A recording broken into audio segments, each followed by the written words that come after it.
What's up, Straight Talk Society? This is your host, Trevor, and I'm back with another episode of Straight Talk with Trevor. Because the ladies from Pour Your Heart Out no will topic be over is here off to limits. join the panel. Plus, but it's a must, you gon' respect this. Plus, enough for touch the dust, you try to check this. You ain't The insane, MMA brothers, Bones and Zay, have pre and post shows to the MMA shows. And I am your host, Mr. Straight Talk, the man with the greatest beard on YouTube. Oh, I love throwing that in there. Real quick, I am back on Facebook. I guess they took me out of jail. I was able to connect the channel back. Due to the increasing level of incompetence and the major lack of transparency, the Straight Talk Society will no longer maintain a presence on Facebook. Make sure and hit that like, share, and subscribe button. Man Talk Monday. This is the flagship show of the Straight Talk Society. This is the show that you're going to get all your, drama topics. This is a show that you may get your arguments. This is a show where we're going to talk about not one specific thing, but we dabble around the world of pop culture and the men just banter about it. So that's what this show is. But if this show isn't for you, and I don't know why it wouldn't be, but we also have other shows. The highly acclaimed Tape Fist Politics, Vancat, Mike, MD, and Ricardo do such a fantastic job with that. That's every Tuesday at 6 o'clock. Hey, if that doesn't fancy your boat, then be sure to tune into Wrestling with Reality. Today we have the return of Straight Talk Therapy Sessions with the one and only Dr. Mia. So y'all be sure and tune into that. So tonight we have a fantastic show tonight, the Straight Talk Society. We will not go over that 2.5 hour mark. So Mike, you ain't got no shirt on, right? I never have clothes on, bro. But I'm saying you like right on the like crazy. My bad. I don't like clothes, bro. Anybody that knows me, my crazy.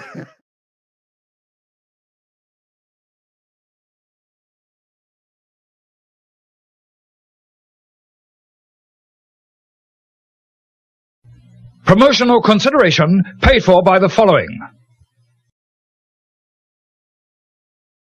Why? I want that. Real authentic Jamaican street food. I just see you getting real cooking. Wagwan. Get the syrup. Did you get the Michelle? Get the syrup. Slow it on now. Slow it on. Yeah, man. I'm going to take my glory when me creating myself and give Jesus. Make the nice you always make now. But the nice guy don't want to work for you look a dead dog. You make the nice. Monkeys. Yeah, them place how we eat. And that's where you get the real flavor of the island.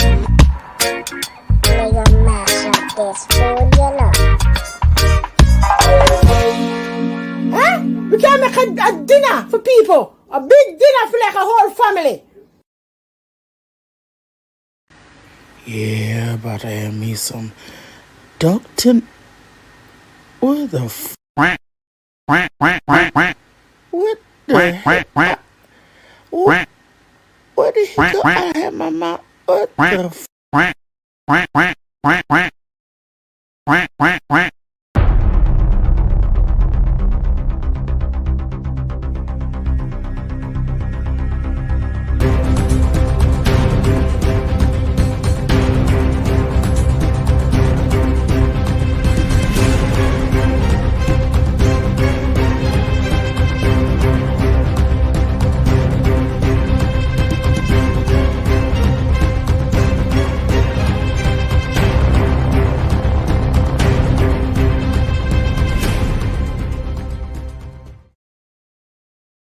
Do you really believe that garbage? It's not about believing, it's a matter of fact. So you believe. Can you say why America is the greatest country in the world? Diversity and opportunity. Lewis, freedom and freedom. So let's keep it that way. Well, why is America not the greatest country in the world, Professor? That's my answer. You're saying yes. Let's talk about share a straight face. You're going to tell students that America is so star-spangled awesome that we're the only ones in the world who have freedom? Canada has freedom. Japan has freedom. The UK, France, Italy, Germany, Spain, Australia, Belgium has freedom. So 207 sovereign states in the world, like 180 of them have freedom. All right. And yet you, sorority girl, just in case you accidentally wander into a voting booth one day, there's some things you should know. And one of them is there is absolutely no evidence to support the statement that we're the greatest country in the world. We're 7th in literacy, 27th in math, 22nd in science, 49th in life expectancy, 178th in infant mortality, 3rd in median household income, number 4 in labor force, and number 4 in exports. We lead the world in only 3 categories: number of incarcerated citizens per capita, number of adults who believe angels are real, and defense spending, where we spend more than the next 26 countries combined, 25 of whom are allies. Now, none of this is the fault of a 20-year-old college student, but you nonetheless are, without a doubt, a member of the worst generation ever. So when you ask what makes us the greatest country in the world, sure used to be. We stood up for what was right. We fought for moral reasons. We passed laws, struck down laws for moral reasons. We waged wars on poverty, not poor people. We sacrificed. We cared about our neighbors. We put our money where our mouths were, and we never beat our chest. We built great big things, made ungodly technological advances, explored the universe, cured diseases, and we cultivated the world's greatest artists and the world's greatest economy. We reached for the stars, acted like men. We aspired to intelligence. We didn't belittle it. It didn't make us feel inferior. We didn't identify ourselves by who we voted for in the last election, and we didn't scare so easy. We were able to be all these things and do all these things because we were informed by great men who were revered. First step in solving any problem is recognizing there is one. America is not the greatest country in the world anymore.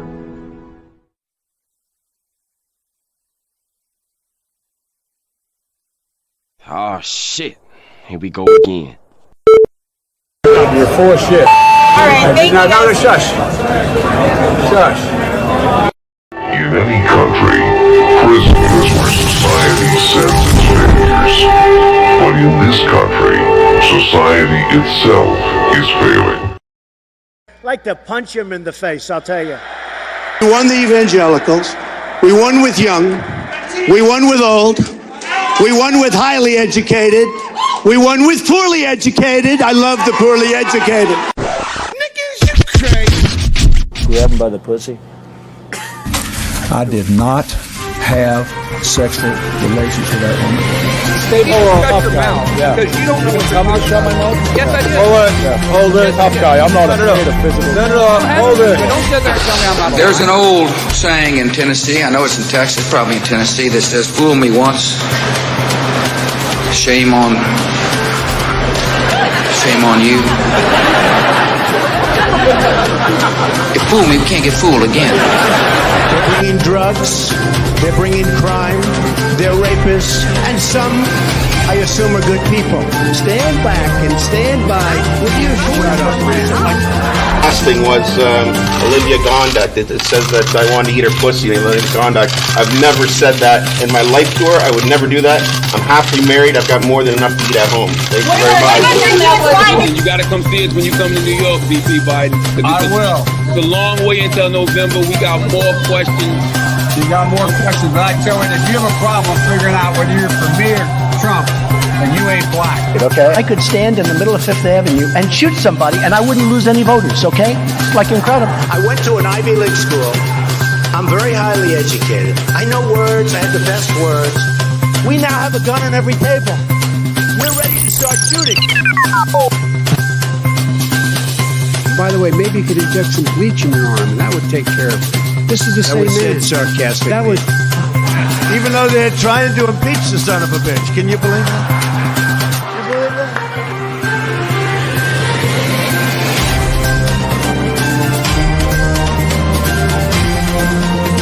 That's enough. Put down the mic. Mr. President, are you worried about indictments coming down in this investigation? Punch him in the face, I'll tell you. If I may ask Peter, one go other ahead. question, are you worried? That's enough. That's Mr. enough. President, I was That's going enough. to ask one other. I don't want reality. I'm asking the question: which one is better? That's exactly what it is. Got it on tape. What a stupid son of a bitch. I don't like words that hide the truth. I don't like words that conceal reality. I don't like euphemisms or euphemistic language. And American English is loaded with euphemisms because Americans have a lot of trouble dealing with reality. Americans have trouble facing the truth. So they invent a kind of a soft language to protect themselves from it. And it gets worse with every generation. For some reason, it just keeps getting worse. How stupid are these politicians to allow this to happen?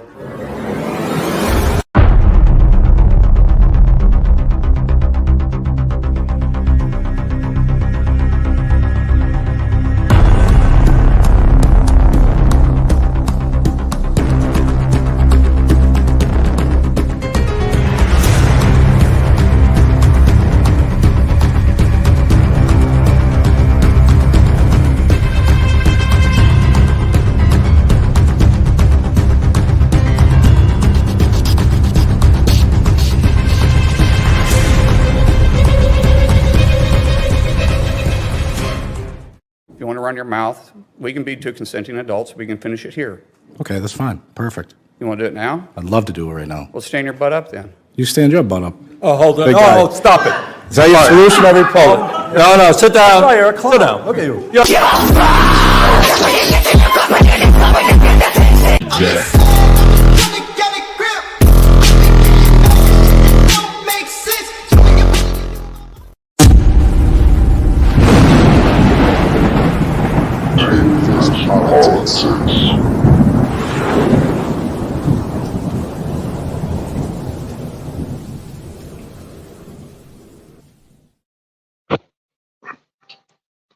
All right, here we go. We're Tape Fest Politics, TFP Tuesday.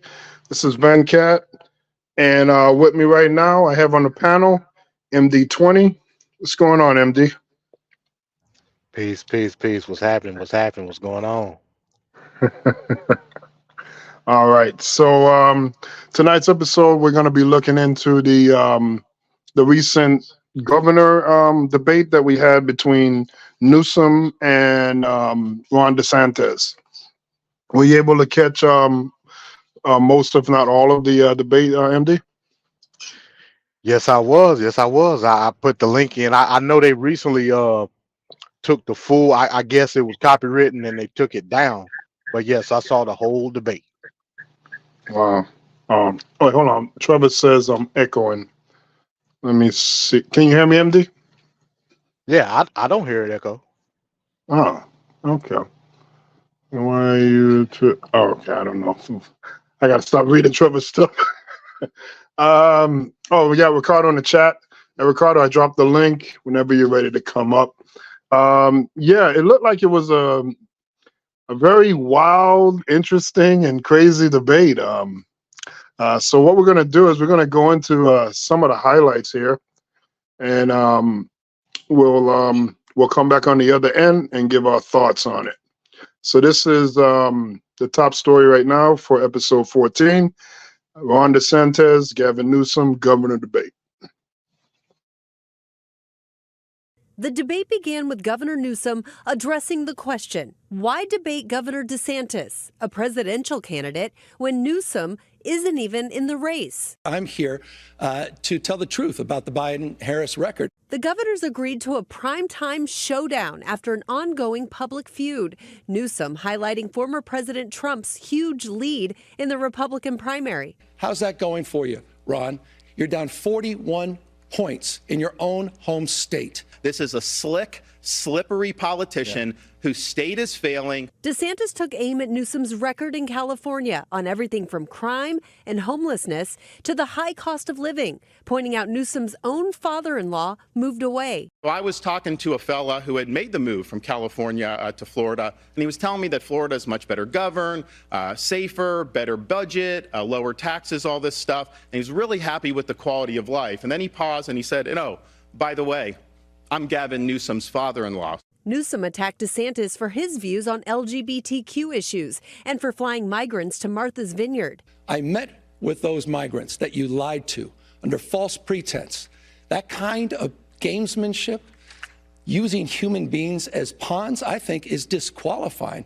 The issue of abortion offered another sharp contrast. So extreme is your ban that criminalizes women and criminalizes doctors that even Donald Trump said it was too extreme. I think we're better off when everybody counts, when everybody has an opportunity to do well, and that bill attaches when there's a detectable heartbeat for the child. In the end, Newsom offered this assessment. There are profound differences tonight, and I look forward to engaging them, but there's one thing in closing that we have in common is neither of us will be the nominee for our party in 2024. He thinks Biden and Harris have done a great job. He thinks the economy is working because of their policies for Americans, and they are not. And so what California represents is the Biden-Harris agenda on steroids. Here's a guy who celebrated Bidenomics just this week, celebrating $28 million that came into your state because of the CHIPS and Science Act, one of the most significant economic plans since FDR. I'm proud of the work Biden and Harris have done.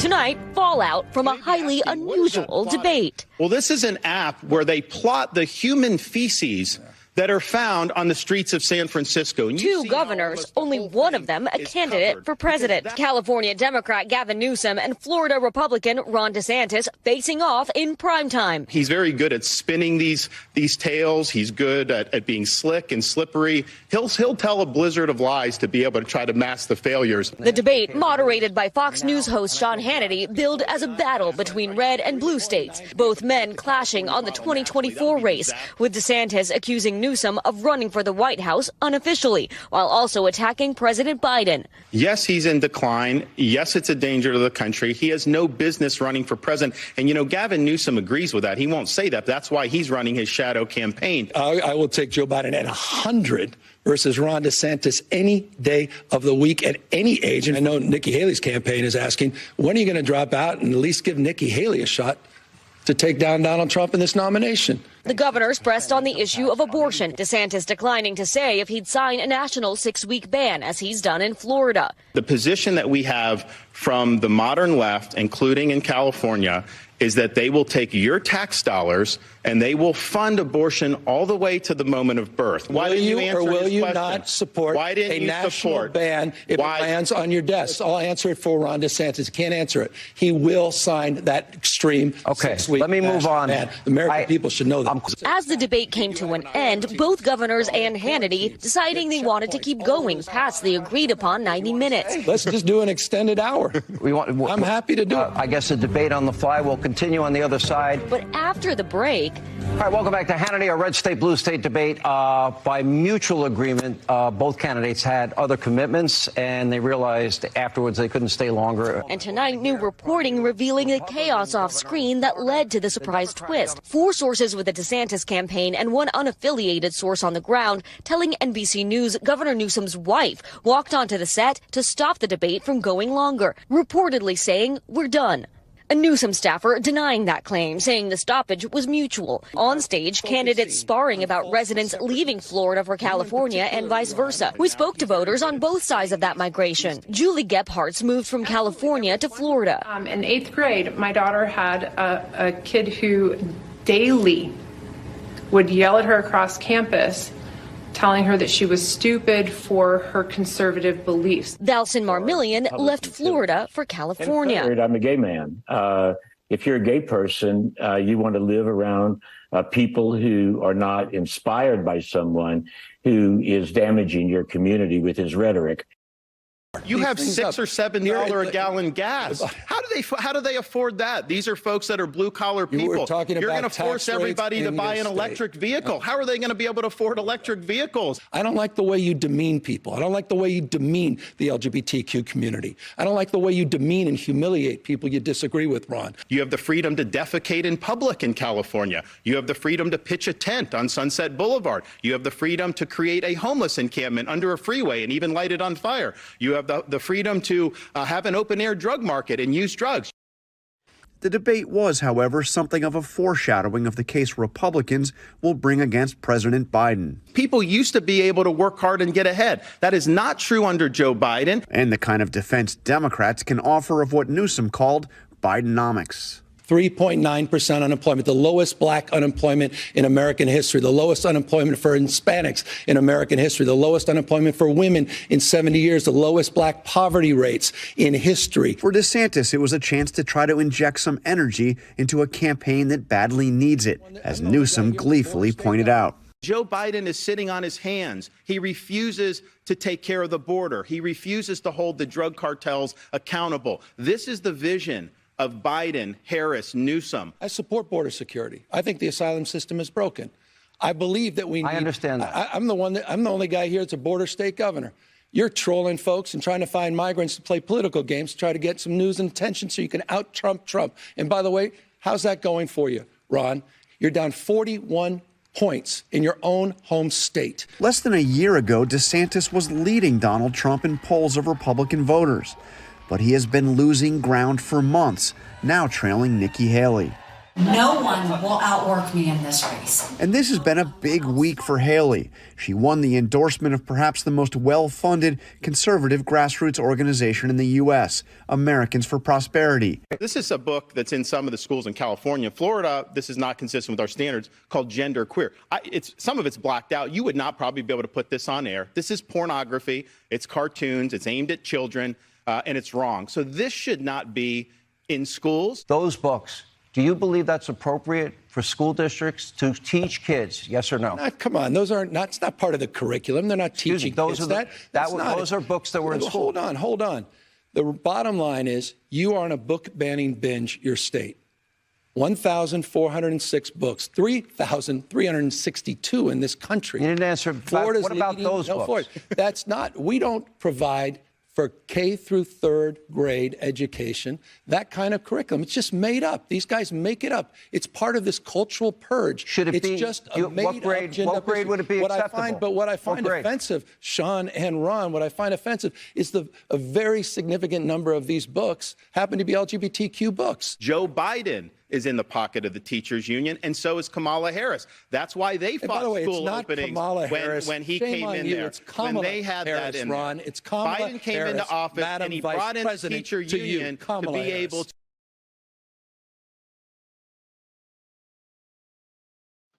Okay, MD. Just a little sampling of what went on. I'd like to get your take on your overall thoughts on the debate the two of them had. Yes, sir. Yes, sir. So initially, I found it odd that they were holding this debate in such a regard, and it shows, I guess, the projection, so to speak, in terms of Fox News and them trying to, I guess, give coverage to a sensible presidential outlook beyond 2024.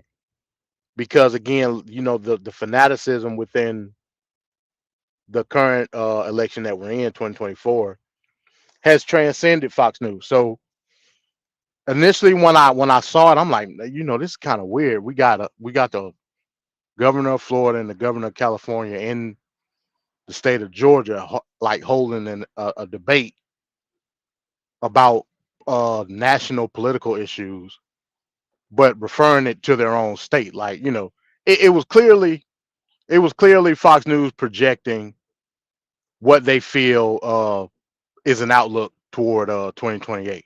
With that being said, Gavin Newsom is a slick dude. He's slick, like real slick. When I listened to the debate, it was a lot of questions that handed, and before I say that, let me emphasize, a lot of the stuff that Hannity was questioning within his moderation was loaded, like real loaded. You know what I mean? It was clearly a right heavy stance in terms of the questioning behind everything. You know, but the way and this is why Gavin Newsom is a cold dude. He didn't answer like a lot of the stuff that was being answered.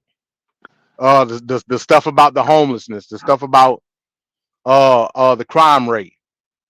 He didn't answer a lot of those questions, but he's so savvy of a politician that he was able to basically turn those questions back around on DeSantis. Like when they was talking about the crime rate in each state.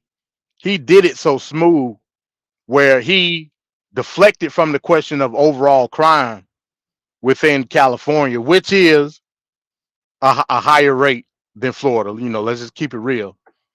But he deflected to a point where he singled out a particular within the crime rate, which was murder and gun deaths, and turned that statistic against Ron DeSantis because in fact, when it comes to gun deaths and murder, Florida is higher than California.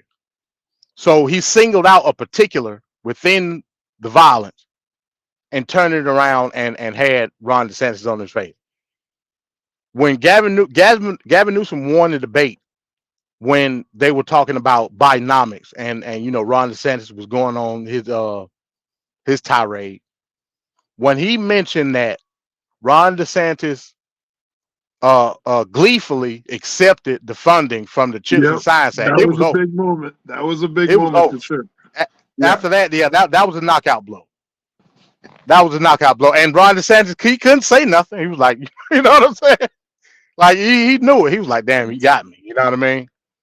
Because when you talk about a right-wing policy, which is employment in this country, the Chips and Science Act, which you know, in my political viewpoint, again, you know, subsidies bad. That's me.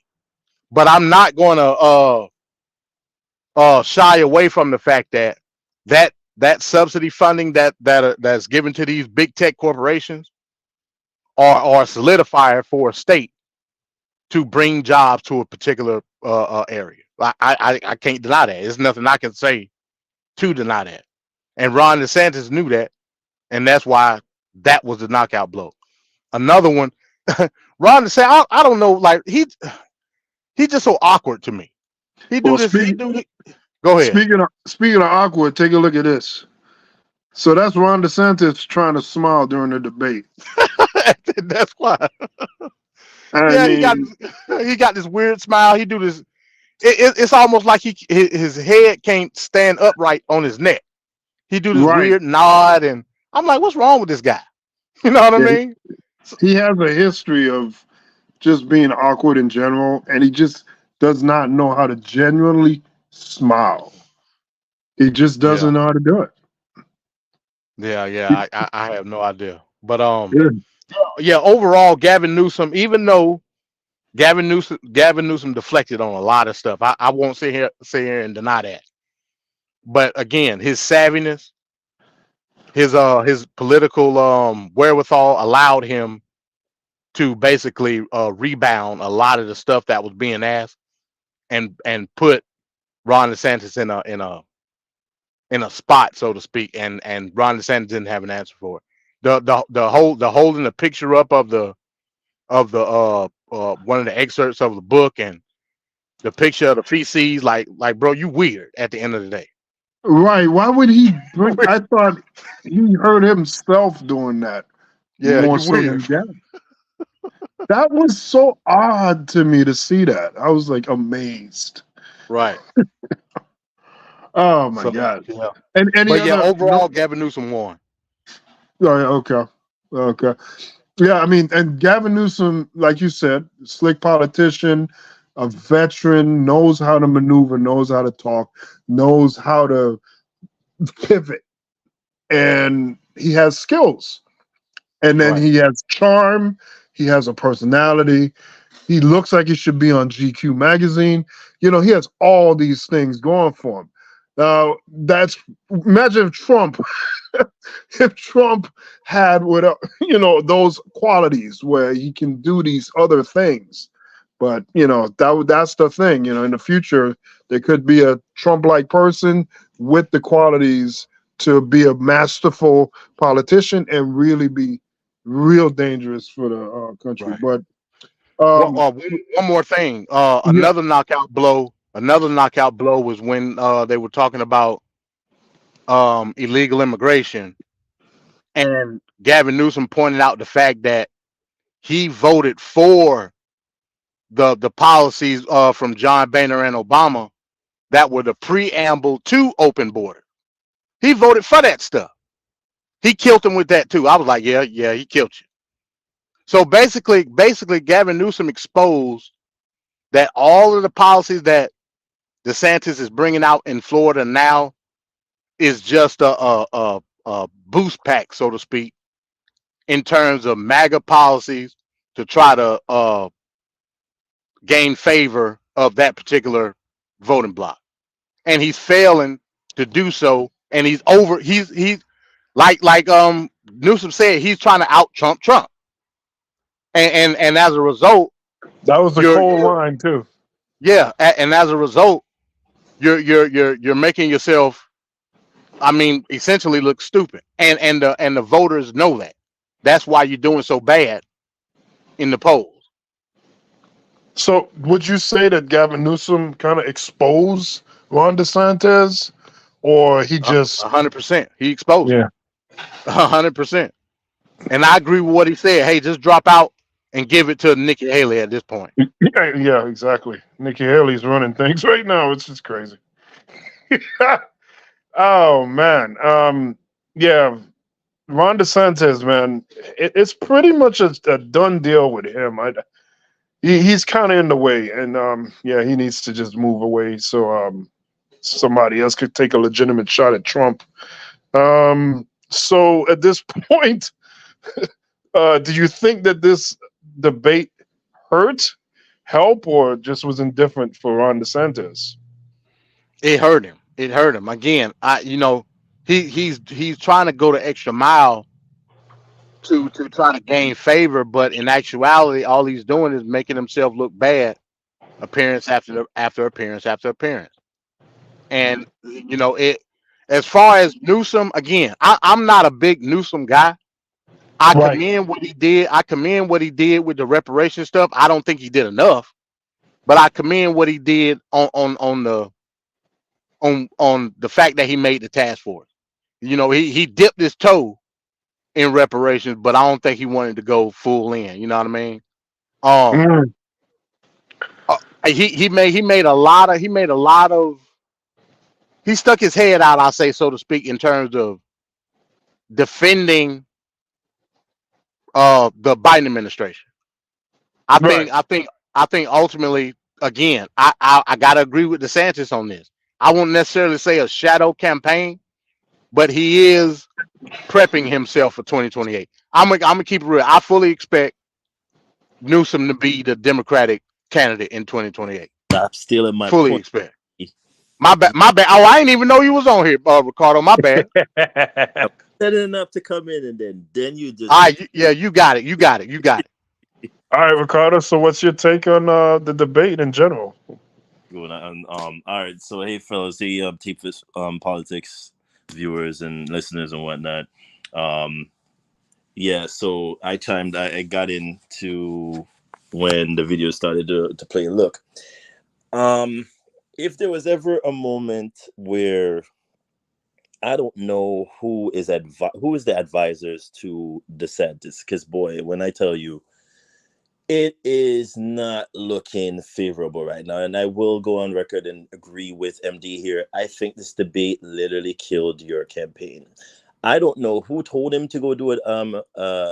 Do this whole debate with G. Newsom in the first place. Why? What was the reason?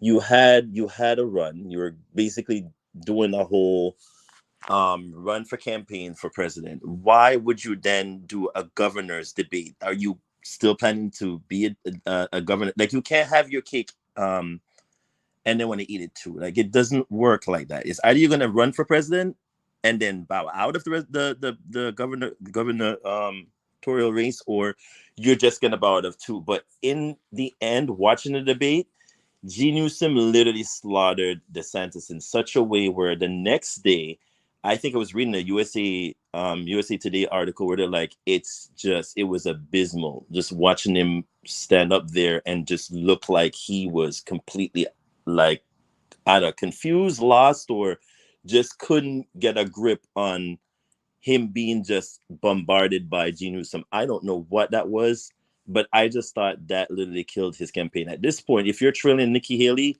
bow out of the race. That's all I'm going to say, because if you're literally losing to Nikki Haley and you were the most favorable contender last year, no, that's the numbers don't lie. You literally need to, at this point, just go on record next week and say, hey, I'm just going to gracefully bow and I'm going to give my support to so-and-so and whatnot, because it's pointless. It really was just redundant.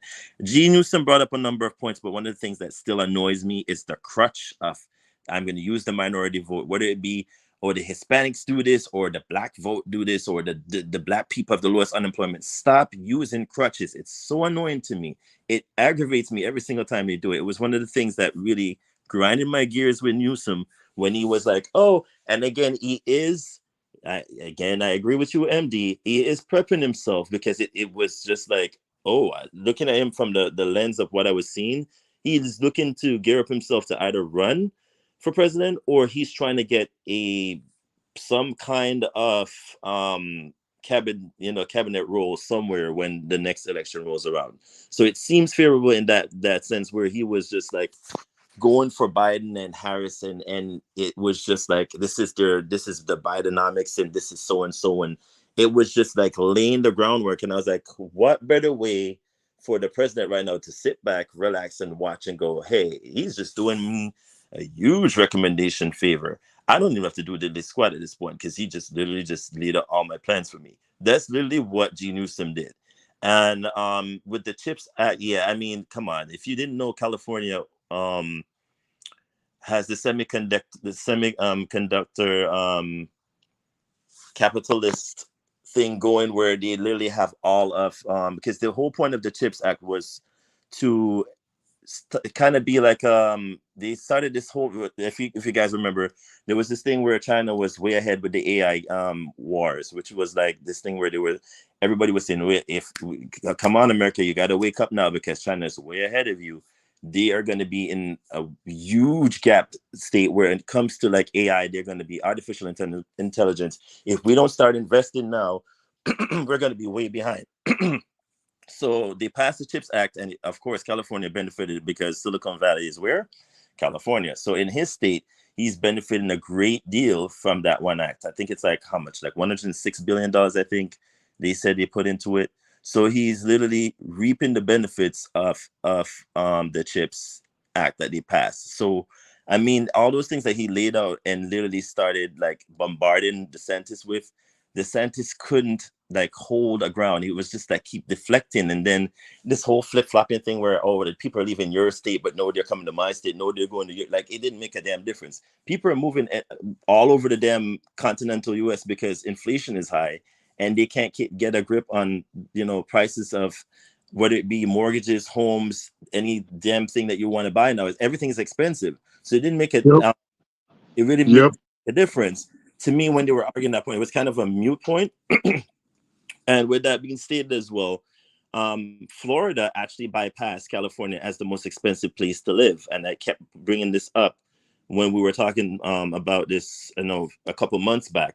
I was shocked by this because this was something I was bringing up to my employer. Like, we can't buy or purchase anything here in Florida because the prices are that high. Like, they surpass, I think Miami surpassed LA as the most expensive place to live. That's very telling in terms of numbers. Like, how did that happen when, we're supposed to be a red state, we do such and such in here and that, but like a blue state is literally like, we're now projected ahead of that. That's crazy to me. So all in all, I think DeSantis lost. I think you should bow out. You should not have done it. Why did you do a gubernatorial debate when you are not running for being a governor? And that's what I'm confused with this whole thing with DeSantis. Are you still trying to be a governor, or you're trying to be president? Which one is it? Because you can't dip your toes in one section and then want to be out in the next. And this is why he's trailing Nikki Haley, because he doesn't know where he stands in terms of Do I want to be a president? Like, it makes you look weak as a contender. So if I was his advisor right now, I would say, listen, take a break. Let some fickle news somewhere like steamroll out of the way for you to, like, step back and just see if you could be on the campaign again, or just say, listen, I'm gonna just go ahead and endorse Haley or Christie. It's just, he looked very weak, and to me, that's not a good look at all. So DeSantis, sorry you lost that debate, and it was very, very abysmal to watch.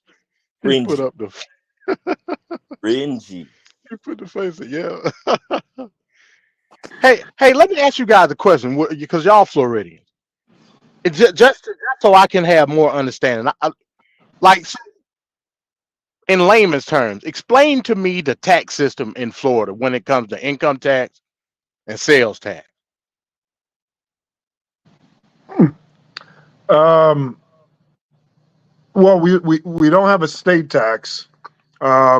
As far as like different areas in Florida, for some reason, the sales tax vary starkly. Like, you could drive down the road and it's like a percentage higher or lower depending on. You said the sales tax and the income tax. Yeah. See, so like here in Georgia, it's 13%. Right. And I think a lot of states is 13% as far as like sales tax. And that's why I asked, because I've never seen, like, when I drive through Florida, it's different in different. I'm like, how does that work? Yeah, it's weird, and like you never know. Like, I can remember in the past, like when I would make orders for delivery, the order will the sales tax would always be a different percent. Sometimes 9%, sometimes 6.5, sometimes 7.3. It's just where the zip code is, and I don't understand it. I never understood it. But that money, that extra tax money, is supposed to do things like pave roads, schools, all this stuff, and that's what the promise is. But a lot of times we don't see anything. We don't never see anything. But the tax, most of that goes into the gambling, like the lotto, which you pretty much see like with the Powerball and whatchamacallit. That's where most of the incentives comes from, in terms of like paying for like the education and certain taxes when it comes to infrastructure. So I don't know if they bring that up most of the time, but the lottery here is played heavily because, again, it's a retirement state. I mean, I don't know if we're still a retirement state at this point, because I barely see. I mean, but then again, yes, we do have a lot of snowbirds and retirees that come. But the lotto also plays into that, because gambling is a huge benefactor to the whole Florida system of funding. So when it comes to taxes, that's one of the things that they use. It's not talked about much, but it is. It's up there in terms of the capital that it brings into the state. Other things like what you call it, like of course trade, like peace blocks and stuff like that. Pretty much. And there's like the regular usual because again, Florida is what this like one of the first I say first places that you stop into. So when it comes to like trading, like for air trade and ship freight and all of that, it's basically Florida first, and then it trickles all the way up to the Carolina coastline or to Georgia or whatnot. So there's a lot that goes. Right. We don't really they don't really touch on it that much, but I know it's something that you think they will emphasize mostly, but no, it's not talked about that. Right. Hey, my bad. It's I think we're 7.3, but they add another percentage with what they call like baseline tax, what makes a lot of stuff 13%. That's what I meant to say. But I think we at 7.3, like as far as like a just a regular sales tax format. Right. Yeah, I think Trevor was saying it's at 7%, somewhere along there. But like I said, when you do like T-Splosh and stuff like that, on my stuff, it usually comes up to like 13%, depending on what you get with the baseline sale. Not surprised. But yeah. Other than that, yeah. Like I said, initially, I thought it weird, that they were even having a debate. But now that I've seen it, you know, I understand it. And like I said, it's just, to me, it just gave the killing blow to DeSantis. Yeah, that Now, what did you guys think of the fact that what they reported at the tail end, where they're saying or reporting that Gavin Newsom's wife got on stage during the commercial break and said, "That's enough. We're done," and it ended. And then, you know, of course, when the cameras came back up from the commercial break, you know, there's Sean Hannity saying both sides agreed that they have a prior engagement and they couldn't extend it like they wanted to. Does that show a sign of weakness from the Gavin Newsom side that the wife just ran up and allegedly, that's what they're saying, allegedly. That, I mean, I don't understand why she would do that, because clearly Gavin Newsom had the upper hand. Like, if your intention was to destroy DeSantis, I think that's why Newsom initially felt like, hey, yeah, let's keep going. Like, let's keep digging the hole. Why the wife came up, I don't know. Maybe she wanted to hurry up and get back to Sacramento. I don't know. But when I saw that report, I was like, that's weird. You know what I mean? Hell, if anybody, it would have seemed like DeSantis' people would have came up and said, hey, no, hell no. Stop the bleeding, no more. Yeah, stop that bleeding for sure. Yeah. I mean, you know, initially when I thought it was DeSantis' wife, because, you know, she has I think she has cancer or something along that lines. I don't know. But that's what it was reported. So I thought it was, you know, he probably stopped it on behalf of the wife, just to give credence to that story. But again, I still question whether or not it's true. If it is true, why G. Newsom's wife had to interject on his behalf is kind of weird, because he was winning at that point. So I don't know, probably she had prior engagements she had to get back to, maybe some soiree nonsense that she had to get back to. It is California. They are a little bit on the superficial side. So who knows? But I found that story reporting very odd and strange too. Like, why did that have to be like the ending report? Like, is there nothing else that could have been discussed other than his wife just stormed up there and said, "I'm done. This is it." Like, it doesn't even sound plausible. But then again, what do we know? I mean, they said allegedly went up there, so I don't know if anyone could conclusively show evidence that she did. And then again, this is also a campaign. Not even a campaign, a political stunt pulled from either side. There's always some nonsense that comes about at the end of a debate. Who said who did what? This person screamed at this person at the end. Doesn't make a damn difference. If you're watching a political debate and one person is going to lose, one person is going to win, and it's going to be favorable in either one's corner, at the end of the day, the either the winning side or the losing side has to come up with some kind of deflecting sort of, I guess, freezing or something to say, oh, well, we won because so-and-so, or this person lost because the wife went up there. It doesn't make a damn difference. It was still a political debate that was kind of pointless and kind of redundant, but we still watched it. We saw what happened, and we're discussing it now. Both are winning in department, I guess. For what it was favorable for DeSantis, was polarizing or not. I don't know, because he has a lot to lose, whereas G. Newsom to gain, because he's now looking more of a politically poised person running in the next upcoming election. So, yeah. You know, Gavin Newsom did a better job of promoting Joe Biden than Joe Biden did promoting Joe Biden. And that's like, there's statistical things that Joe Biden has done. It's just in the background. No big. But that's what you heard me say it when I came on, right? I said, if I was Joe Biden right now, I'll be getting, because he literally just did his own work for him. Like, why is he not campaigning? This is my other issue with the Democratic Party. Why is it that you're just sticking to what I thought the whole point of having a democracy is showing favorably a whole barrage of people that can literally do the job, as well as the candidate that you currently have. If he is, yes, we get it, he's the majority leader to win.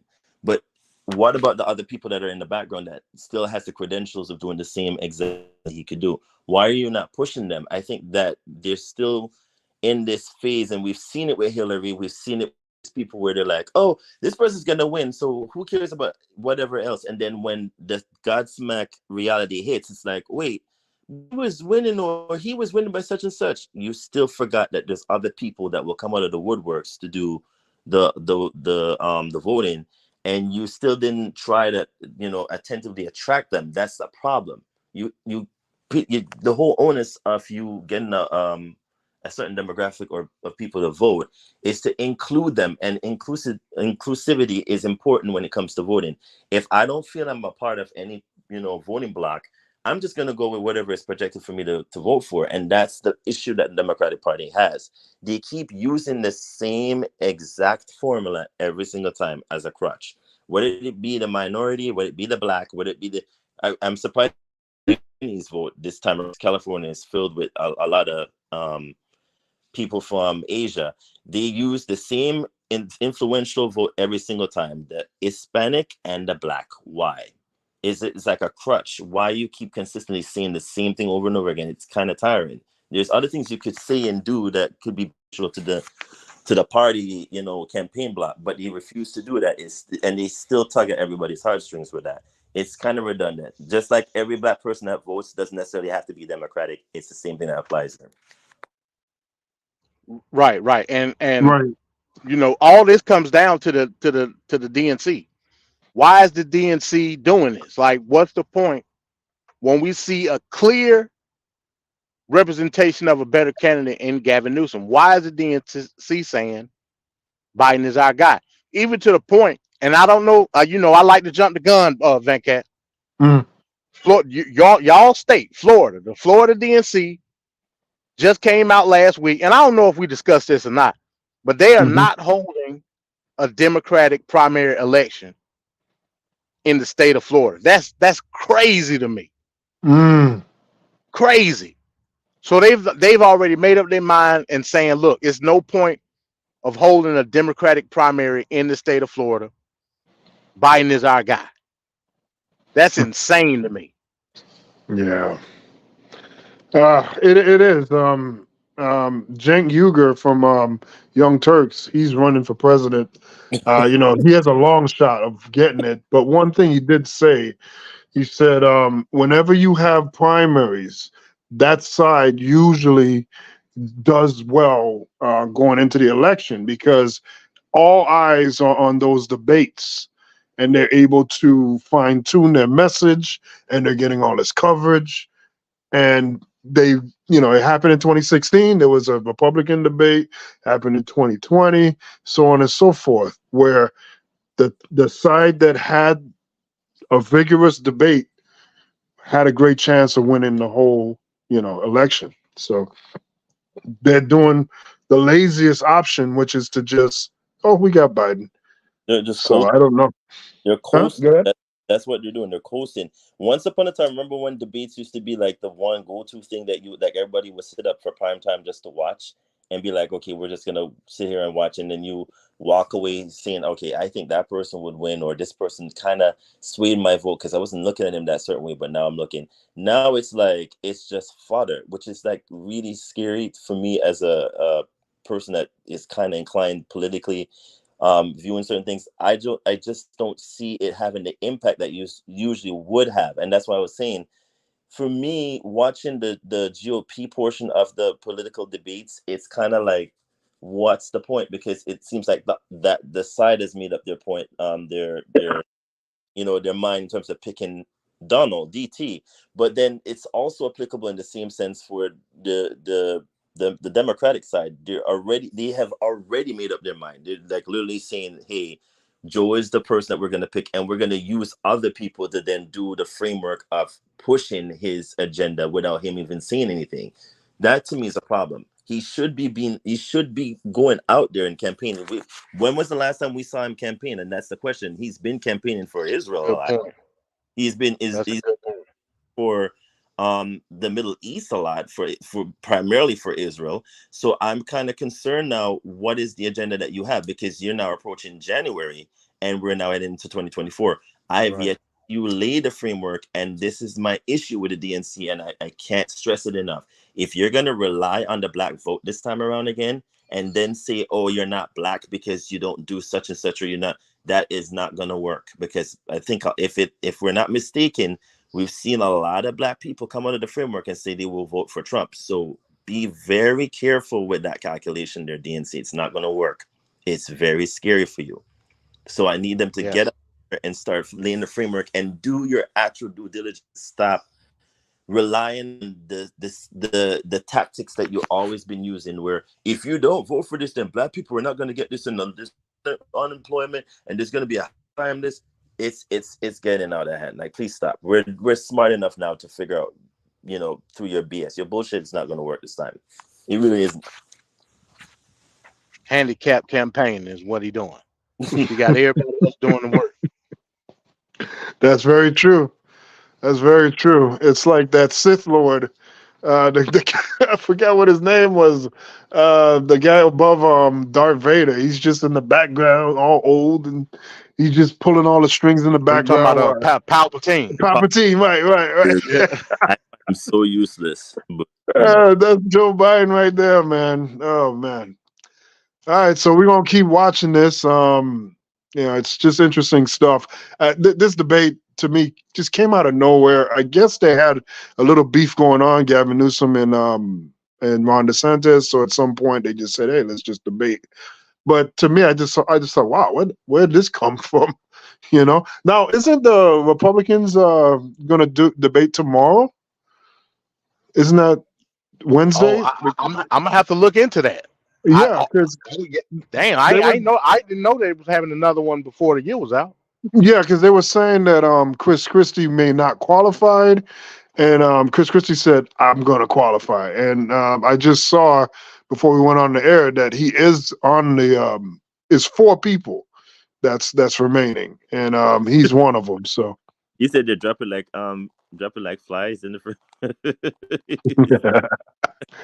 yeah. So we're gonna keep watching the as it unfolds. A lot of interesting stuff here. So as we continue now, we'd like to go look up some current political news that's going on right now.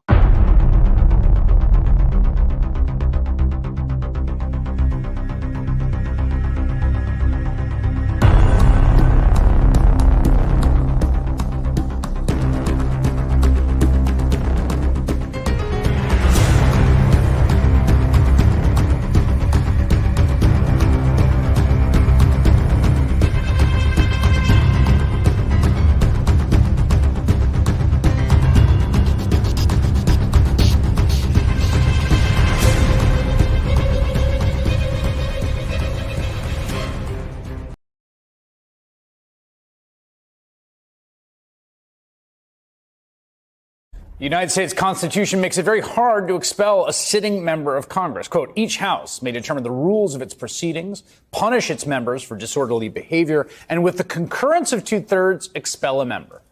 Now, a 2/3 majority is an extraordinarily high bar to reach. And that makes sense. I mean, in most cases, it's the voters that should be the ones to decide who stays or goes in Congress. So in order for someone to actually get expelled, they really got to do something particularly egregious. The last example was Ohio Democratic Congressman James Traficant, who was expelled in 2002 after getting convicted on corruption charges. He did not go quietly. I'll go to jail, but I'll be damned if I'll be pressured by a government that pressured these witnesses to death to get a conviction on a target, the number one target in the country. Today, Congressman George Santos did not go quietly either. The indicted New York Republican was finally expelled from the House by a truly overwhelming margin, nearly 3-1. That's less than a full year after he was sworn into office. As the New York Times notes, this is, quote, the first time since the Civil War that a member has been removed without a criminal conviction. For his part, Santos told reporters, quote, why would I want to stay here? To hell with this place. And thus ends one of the truly strangest chapters in the 234-year history of the U.S. House of Representatives. Mr. Santos, your reaction. Booted out of Congress, George Santos is rebooting. now joining Cameo, the celebrity video message platform. Don't let the haters get to you. Engaging in everything from birthday to holiday greetings and pep talks on Cameo, the platform's co-founder says Santos raised his price on Cameo on Monday from $75 to $200 due to the demand. Demand from even inside the Capitol, with Senator John Fetterman buying a Santos Cameo clip to tweak Senator Bob Menendez, who, like Santos, is also under federal indictment. You stand your ground, sir, and don't get bogged down by all the haters out there. This comes as the Republican is now on what seems like a revenge tour against those who voted to expel him from Congress. That is going to be the undoing of a lot of members of this body, because this will haunt them in the future. Santos has already gone after 4 House members on X, threatening to file ethics complaints.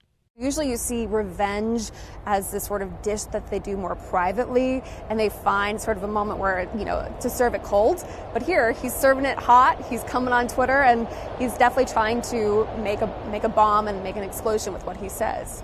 NBC's Saturday Night Live gave Santos a send-off this past weekend with a Wolf Blitzer impersonator. Disgraced and now expelled Congressman George Santos is giving his final press conference. Okay, enough! But Santos is hinting he'll dictate his own career in the public eye, now that he's cut off from his $174,000 a year House salary and benefits. I'll definitely be writing a book. I have refused every single offer for a documentary. And he said he won't rule out something other disgraced politicians have done, a possible appearance on ABC's Dancing with the Stars. Maybe in the future, if I find the chutzpah to go on television and embarrass myself with my 4 left feet, maybe. But Santos also has to contend with a federal trial next year on 23 charges, ranging from identity theft to wire fraud to using donor money for Botox. He's pleaded not guilty. As for how that could affect his media career, The things that used to get you pushed out and make you disappear from politics and maybe the public eye is now maybe raising your elevation a lot higher, especially since he refused to sort of back away from it in sort of a Trump-like approach. Another point of intrigue regarding George Santos is the race for his now vacant House seat. A special election has to be held within about 3 months. If his seat flips to a Democrat, which is a decent possibility, then the Republican majority in the House will be even slimmer. Brian Todd, CNN, Washington.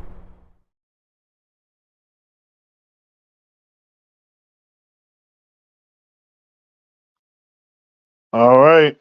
So it's official. He's out of there. They booted him out. Democrats and Republicans booted the guy out. And they just want to mention that Democrat from the early 2000s said he gonna go to jail. He will go to jail. My goodness. So what do we think about George Santos and his I guess I don't even understand how he got in, to be honest, but his effect on what's happening now, because it looked like this may have reduced the Republican majority a little bit here. Go ahead, Ricardo. Well. I mean, we knew this deal was coming, but Lord, we knew he was not going to go out quietly. Look, this dude, from the get-go, I've always said, just didn't fit the mold, didn't fit whatever it was that he was trying to do, because he was placed there by that spineless brute called, you know who. Isn't even worth mentioning his damn name because he got kicked out of the speakership. I think he was I'm going to go on record and say he was a political plant put in place just for distraction from that side. And it's just sad that this is where politically we've ended up now, where it's just useless, nonsensical, moronic people that just have nothing to do with politics, just doing a whole bunch of fiasco shows and displays of arrogance and just making a mockery of what, you know, this country stands for in terms of politics. So in essence, goodbye. Hopefully we don't get to see you. If you want to do Dancing with the Stars, make your mangina be free. No one gives a damn. just go quietly and shut up and be gone, because at this point it's just, we know, like, for me it just seems to me that he was always there just for the money, which they're all there for. Let's not kid ourselves, but you're not going to get that money now, so I don't know what you going to do. So try to find something. If you need to write a book, if you need to, pass your time by dancing, I don't give a damn. Just go away quietly. But how is he going to pay for his Botox, Ricardo? Well, he's, again, let his mangina do whatever it needs to do. We don't give a damn. Just go quietly in the night, like, your predecessors from God knows when, I can't even name. You just were redundant, pointless to begin with. Now we just have to focus on that election that needs to come up in 3 months, because they pretty much know it's gonna flip. I can't see the GOP winning the seat again, but then again, it's not surprising if they do, but it's going to take a lot. Campaign wise, there's going to be a lot, because it's in a prime political area that, there's a lot of influence there. But for me, I still question how he won. But then again, we still know how he won because of that spineless moron of, I can't even say his name because it's so, I don't want to even give him credit. The failed speaker that literally got kicked out of the house for just another pointless person that was placed in a position that he knew he couldn't hold. He also elbows people in the kidneys, by the way, just putting that on the record. Right. And again, doing a whole bunch of, he's selling your soul to God, he knows who, to get into a position where you knew if you couldn't please everybody, you were going to get kicked out, and you still got kicked out anyway. So again, both deserve each other. They should marry each other at this point. But yeah, good riddance. Don't wish to hear about you anytime soon, and let your mangina be free, because again, you have OnlyFans and you could do whatever you want to do, because that's where everybody goes to when they are filled models or whatever they want to call themselves these days. See ya. What you got, MD?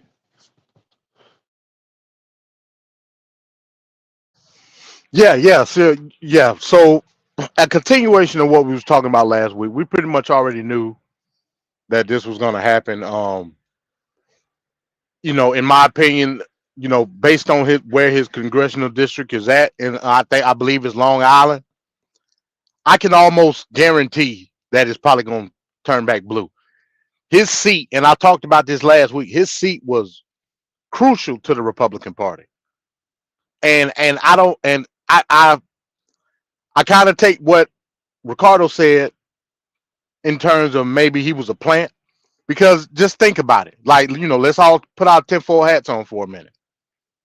George Santos is not your run-of-the-mill white man, conservative, Bible in hand, cross around the neck type Republican. You know what I mean? He's very flamboyant. Let's just say that. In the ideals of as part of, as a demographic in New York, he fits the bill. You know what I mean? So maybe, just maybe, he was placed there as a I guess you would say a standard to the demographic, while at the same time pushing a Republican agenda. Obviously, it didn't work, because all he was worried about was OnlyFans and Botox. You know what I'm saying? So you're gonna be hard pressed to put somebody else in that seat that is a Republican that can fit that bill, so to speak. So yeah, let him go to Dance with the Stars. He looked like he got a little twinkle toe in him. You know what I mean? A pirouette, two-step here and there. Let him do that. He'll make his money. But you see, it's very obvious right now. It's very evident that this guy is one of those that's not there to serve and do the job at the end of the day. It was about him 100%, what he could exploit and what he could get out of it. He was not there to serve at all. You see, he got tossed out, and immediately he's talking about writing a book. He's talking about doing documentaries, and but that's what they do. I'll order you a cameo, Van Cat, and have it sent to you. That's $200, man. That's all they do now. Is like nobody takes politics serious anymore. It's just like I'm just gonna be going on here just to do this so I could then leave and write a book and like come on, man, just take this seriously. It's disgusting at this point. So when we're not only using wrestling for means to get to our fame, we're using politics, everything. It don't matter. Any way you can get it, that's what they're doing, man. And it's just not genuine, man, because that's a little different. That job is important. When you running for office, there's a certain responsibility. As being a police officer, a fireman, teacher, there's certain professions that comes with a weight to it. And we're not seeing people taking it that seriously, man. Yeah, I agree. But like I say, it goes back to Ricardo's point. Maybe they knew what his intentions was as far as the position. All they had to do was tell him what to say. You know what I'm saying? And you know, the corruption lies in the things that he wanted to do, rather than what his handlers told him to do. His handlers. Hey, that's the only way I can put it. I mean, you're absolutely right. I mean, you know what trips me out is his reaction about, wait a minute, hold on. All these people that have been doing corruption and that in the past, in the present, and in the future, and you guys kick me out, singling me out. That's the attitude he has. The rage of it all. We're filled with rage here. I'm like and the funny part was when they showed him like sitting there when they were doing the vote for him, and he just looked like one of them people that just looked so sad and like miserable, like, oh my God, they're really going to do this to me. Yes, it's called ethics and values, dude. Like, we're going to kick you out because you just weren't doing nothing. But what did you expect? I mean, it's time for you to go. Good riddance.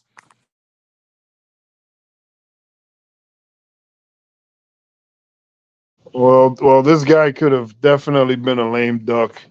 I was tempted to do it, but there was just so much ducks flying. I just couldn't. I mean, it's an endless supply of ducks out here. But we're going to go into the lame duck right now. This duck actually was three weeks in the making, but it just kept getting pushed. So I think it kind of actually is a timely and apropos moment to have this duck. So let's go into the lame duck session. Ladies and gentlemen, we got him. You're trying your best, but it never feels like enough. I started having second thoughts almost the moment I sat down on the plane. Lights off! Off! Turn them off. They're too bright. Turn them off. Turn them off. Let's go. Ready? We go back a long way. She was 12, I was 30, but anyway. So I changed my return flight and flew back on the first available flight I could take. I'm sick and tired of smart guys. I'm sick and tired of ordinary people being fleeced. I'm tired of being quiet. Yeah, I'm sick and tired. I'm just sick and tired. We have this notion that somehow if you're poor, you cannot do it. Poor kids are just as bright and just as talented as white kids.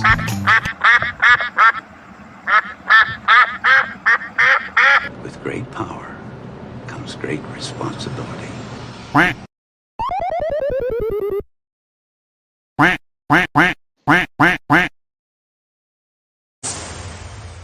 I know folks say, oh, they're just cleaning up this place because all those fancy leaders are coming into town. That's true, because it's true. But it's also true for months and months and months prior to APEC, we've been having different conversations. It's true, because it's true. Is that your and answer that's a fact. to President Biden? All right, welcome back. That, of course, is California Governor Gavin Newsom admitting the reasons for San Francisco's massive cleanup ahead of the big meeting between President Biden and China's Xi Jinping on Wednesday. But check this out. Have you seen this? Metal barriers, those right there, are now being installed around the area. San Francisco with barriers. Denise, this is your hometown. Talk to me. Yes. Well, first of all, good on Gavin for being honest for once. Second of all, this is the cleanest I have ever seen my city. I am so impressed. Bring She back as often as it takes that I can go shopping without being accosted or stepping on. Third, walls are like lawyers. Nobody wants one until you need one. I mean, look, it's interesting to see how leaders, elected officials by the people, are able to prioritize the things that they really care about. And when you're more focused on courting and ensuring the safety of a dictator that has bashed America and is seen by people on both sides of the aisle as the biggest threat to our country than you are about taking care of the people who are paying the taxes for all of those barriers, you've really got to wonder if you've got the right person in office. You say it's never looked better, huh? Yeah, ever. I mean, listen, I would love for them to stay. Like, come on back, President Xi. If you can stay long enough to bring back Nordstrom and Saks and Neiman's, I would be so happy. California Governor Gavin Newsom ordered a massive cleanup of San Francisco ahead of the Asia-Pacific Economic Cooperation Summit set to take place tomorrow, prompting many to question his motivations and the cleanup couldn't have happened and why the cleanup couldn't have happened earlier. Here's how he explained it. Anytime you put on an event, by definition, you have people over your house. You're going to clean up the house. You have 21 world leaders. You got tens of thousands of people coming from all around the globe. What an opportunity to showcase the world's most extraordinary place, San Francisco. Fox News' White House correspondent Hillary Vaughn pressed the White House's Jake Sullivan about this cleanup, but the national security advisor quickly pivoted, praising Biden. Let's watch. They've moved homeless to other parts of the city, cleared tent cities, and trash off the street. Is the president embarrassed that an American city needs to go through a total makeover to be presentable for his out-of-town guests? The president is incredibly proud of the record that the United States will bring as host to this summit. And I went through some of it today. The strongest economic record of any developed country. The lowest unemployment over a sustained period in half a century, far-reaching investments in innovation, in chips, rebuilding America's infrastructure. So actually, Joe Biden thinks he is walking into the summit on the front foot and able to showcase the United States as the premier destination for investment. Chinese President Xi Jinping and President Biden will join other world leaders at this summit on Wednesday, signaling that Xi may be ready to engage with Biden on the strained U.S.-China relationship. So I saw a lot of outrage from conservative media about, outrage, but also begrudging respect for Gavin Newsom admitting that, yes, the city was disgusting and we cleaned it up purely for this little outing, but a lot of frustration, obviously, with the homelessness, crime, and general state of the city. Newsom should be embarrassed. There are, if you look at the raw numbers, only about a little under 8,000 homeless people in the whole city of San Francisco. 8,000 people. That's in the grand scheme of the big systemic problems in the world, 8,000 people who need homes is one of the more manageable ones. I went to Google that number because I remember from the Bernie campaign that there were only 500. I mean, it's a big number given we're the most wealthy country in the world. But in terms of problem solving, again, only 500,000 homeless people in the entire country. So I knew it was going to be a relatively small number in San Francisco. San Francisco is also one of the wealthiest cities in the country with the largest concentrations of wealth. How many millionaires would you guess live in San Francisco? I don't know. A couple...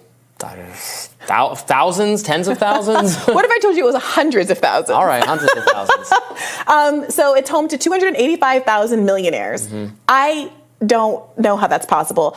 Also, I've seen different estimates here between 63 and 80 odd billionaires. Okay, so there's an interesting question as to why, with this tax base that they have, they can't routinely keep the streets clean and routinely find ways to address the addiction problems that exist in the city and the mental health problems that exist in the city and any other root causes of this homelessness and build shelter for what, again, is 7,000 odd, a little under 8,000 people. Right. As you point out, it's not a lack of financial resources. They have a very wealthy tax base that they do call on. They're just not building anything or solving any problems. This speaks to just, people, I want limited government, but if you're paying for government services, you should get good government services. The quality of the services seems to be very poor. In fact, you could probably just, whatever money is being spent on these services, you could probably just give it to the homeless people and it would improve things better than whatever awful efforts they're making. It's not hard to notice a change. The San Francisco Standard captured this encampment on Van Ness Avenue and Eddy Street 2 months ago. This week, a completely different look. Planter boxes now on the sidewalk. This a mile from APEC. Mina Street between 7th and Julia Streets with multiple tents 2 months ago. This week, cleared. Less than a mile from APEC. All this leading to the question, where did San Francisco's homeless population go?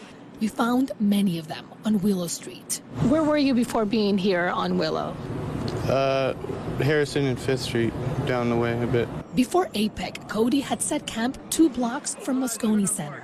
For the last week, U.S. Secret Service has been restricting access to a 12-square block radius in the Soma neighborhood for the summit.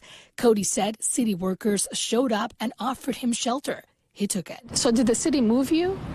Yeah, pretty much. They tell you they'll block off certain streets and stuff and tell you to keep going. St. Anthony's has been keeping track of the need for shelter in the Tenderloin. It has seen an uptick this week. So a month ahead of APEC, what did you guys notice? Approximately about a month before APEC began, there was an intentional engagement with the city and people experiencing homelessness in South of Market. In a statement, San Francisco's Department of Homelessness acknowledged that when events like APEC take place, efforts change, saying, quote, "We want to put our best foot forward. Dedicated outreach efforts will be focused on the conference vicinity, and offering safe places for people experiencing homelessness will be priority."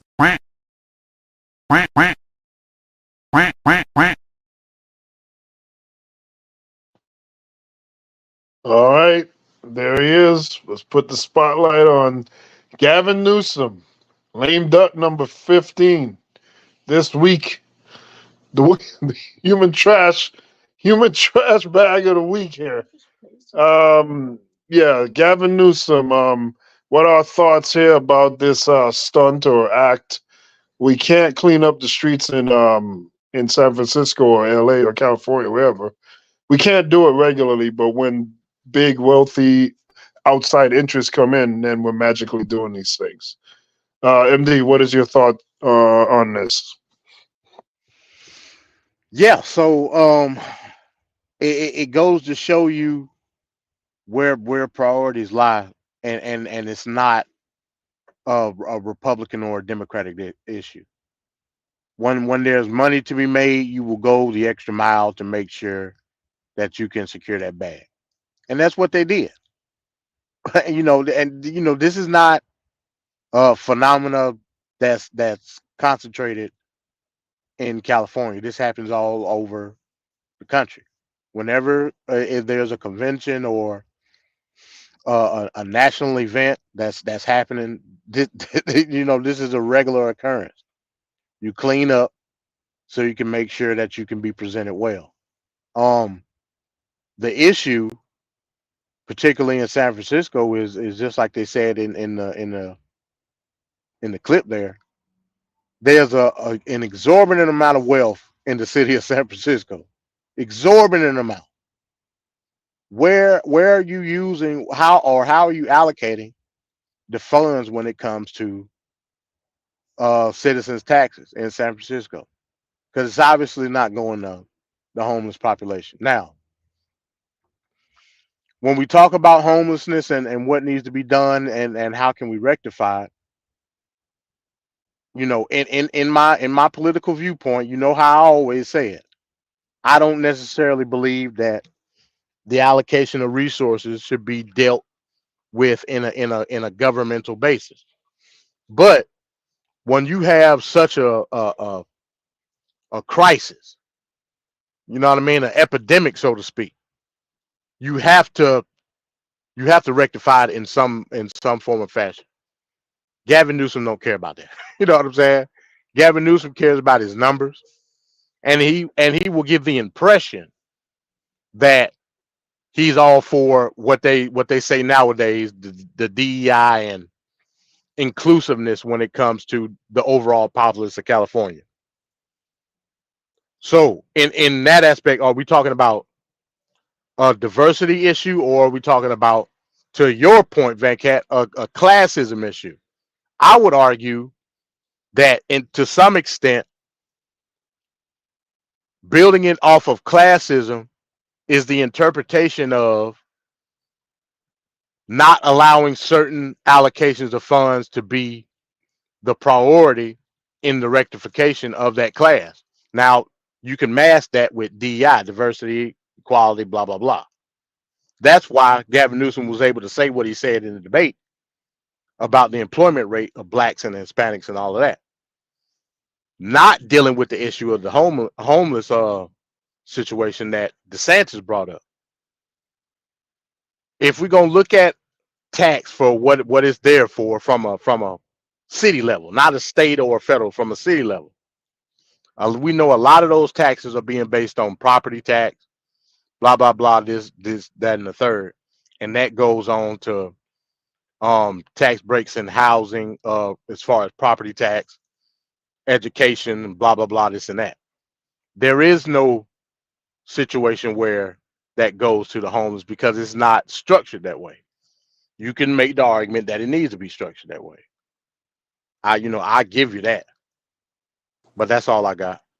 But MD, are you in support of socialism here? Because you said I knew you was gonna say that. That's why I gave a disclaimer, because I said no. Now, I'm not in favor of socialism, but I do understand that in certain areas of the country, like San Francisco, that it's a crisis going on with homelessness. I mean, you got to do something. Absolutely. So I won't necessarily say socialism. I will say that there needs to be a government intervention to rectify the situation. After that, you're on your own. Yeah, but I doubt we're gonna see that. You know why? Because you have one party that's gonna say, "Oh, but we're fighting the mantra of getting rid of so and so, and we should put money towards the child tax benefits and all of this stuff." And then the other side is gonna say, "But wait, why are we distributing the money towards that? Like, these people are gonna stay home and buy useless things like video games, and they're not going to want to work." And so it's going to be a back and forth tussle that we've seen happen countless times before when it comes to this. It's one of them things when watching this, it was so funny to watch, because they went through great lengths of cleaning up San Francisco to the degree of previous weeks before you would see a homeless encampment, and now looking at the week after, it's like they were never there to begin with. There's like barriers and it's spotless clean. You don't even see, the dog shit anywhere along the road. Like, it was just that pristine clean, like it was cleaned with bleach and everything. It's ridiculous and funny. The whole point of California, like, for me, it's kind of ironic though, because you have one of the richest states in the U.S. when it comes to distribution of wealth. California is up there. They have enough oil to literally fuel the entire unit, if not half the United States population if they wanted to. Like, you literally go into LA and all you see is the old oil rig stands that used to have back in the day. So the wealth should be beyond compare there in California. The problem is it's the distribution of it, and it's always been a problem for me to like take into account for why California doesn't have the homeless issue under wraps. Like, it's baffling. Like, for instance, San Francisco, where Silicon Valley is just literally down the road, why is it that they have such a high homeless rate? It's beyond me. Like, the wealth in San Francisco is beyond ridiculous. Like, you would literally see people travel back and forth from California, from San Francisco at that, and you're like, wait, where do you live? And you're like, oh, I'm from San Fran. Like, it was a thing, way back in a couple of years back, during the pandemic. Like, oh, I'm from San Francisco. It's like a thing to say you were from there. Now everybody's like, oh, there's a homeless issue and whatnot. So why is it that G. Newsom is not doing enough to allocate funds for that. Like, But we know, Ricardo, we know what it is. We know what it is. It's simple mathematics. The housing industry is out of control, and nobody's wages has kept up with the increase in that increase in the housing. But then this is where I question it, where I've said this the last time. Do you feel, MD and Venkat, that the government needs to interject at some point? Because no one 100%.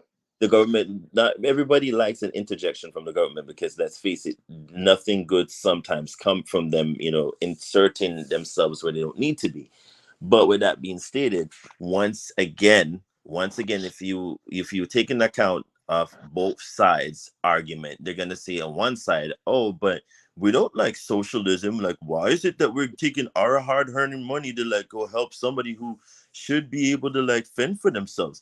Why is it that we have to do? And then the other side is gonna say, but wait, why don't we take 1% out of so and so and blah blah blah and do it? Then it's a back and forth tussle that doesn't even seem to like never end at any point. It's just redundant nonsense of arguments. I think at some point either the state needs to step up to the plate and say, hey, it's either we're going to take, because there's so much wealth, you can't tell me California can't take at least some money out of their budget and put towards aiding or assisting with people at least having affordable housing or whatnot. Like, it shouldn't be that hard. But a part of the problem, though, Ricardo, is like they don't have bills to address in-your-face issues.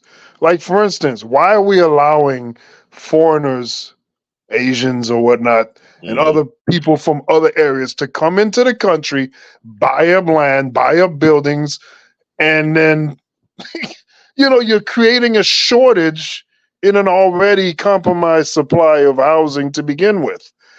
Why are we allowing these corporations to buy up buildings and then trump up the prices to extreme levels where people are to that point they can't afford it? There was a report I saw where a person was renting out a little piece of their backyard, and it was like $6,000 a month. It was a little small box in the backyard. That's how dire things are out there. It's crazy. So let me give pushback on that, Venkat. Go ahead. You said that you got these development companies or whatnot building these units and building these buildings and charging exorbitant amounts of rent, which I agree. What's happening is people are somehow miraculously, I don't know how they're doing it, but they're affording these rents. Like you live in West Palm Beach, I'm pretty sure condos there is high as hell. In Atlanta, they high. Yep. But somehow, one way or another, people just out of the blue are renting these places. So my argument would be that people can't afford them. The argument is, how do we rectify the situation to put the entirety of the populace within that area on equal footing? But I don't think it's. Go ahead.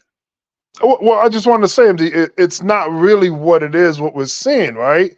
So what's happened is, yes, somebody is affording it, but this is not sustainable. So the people that got to a point where it exceeded them and they couldn't afford it no longer, they're homeless, right? I agree.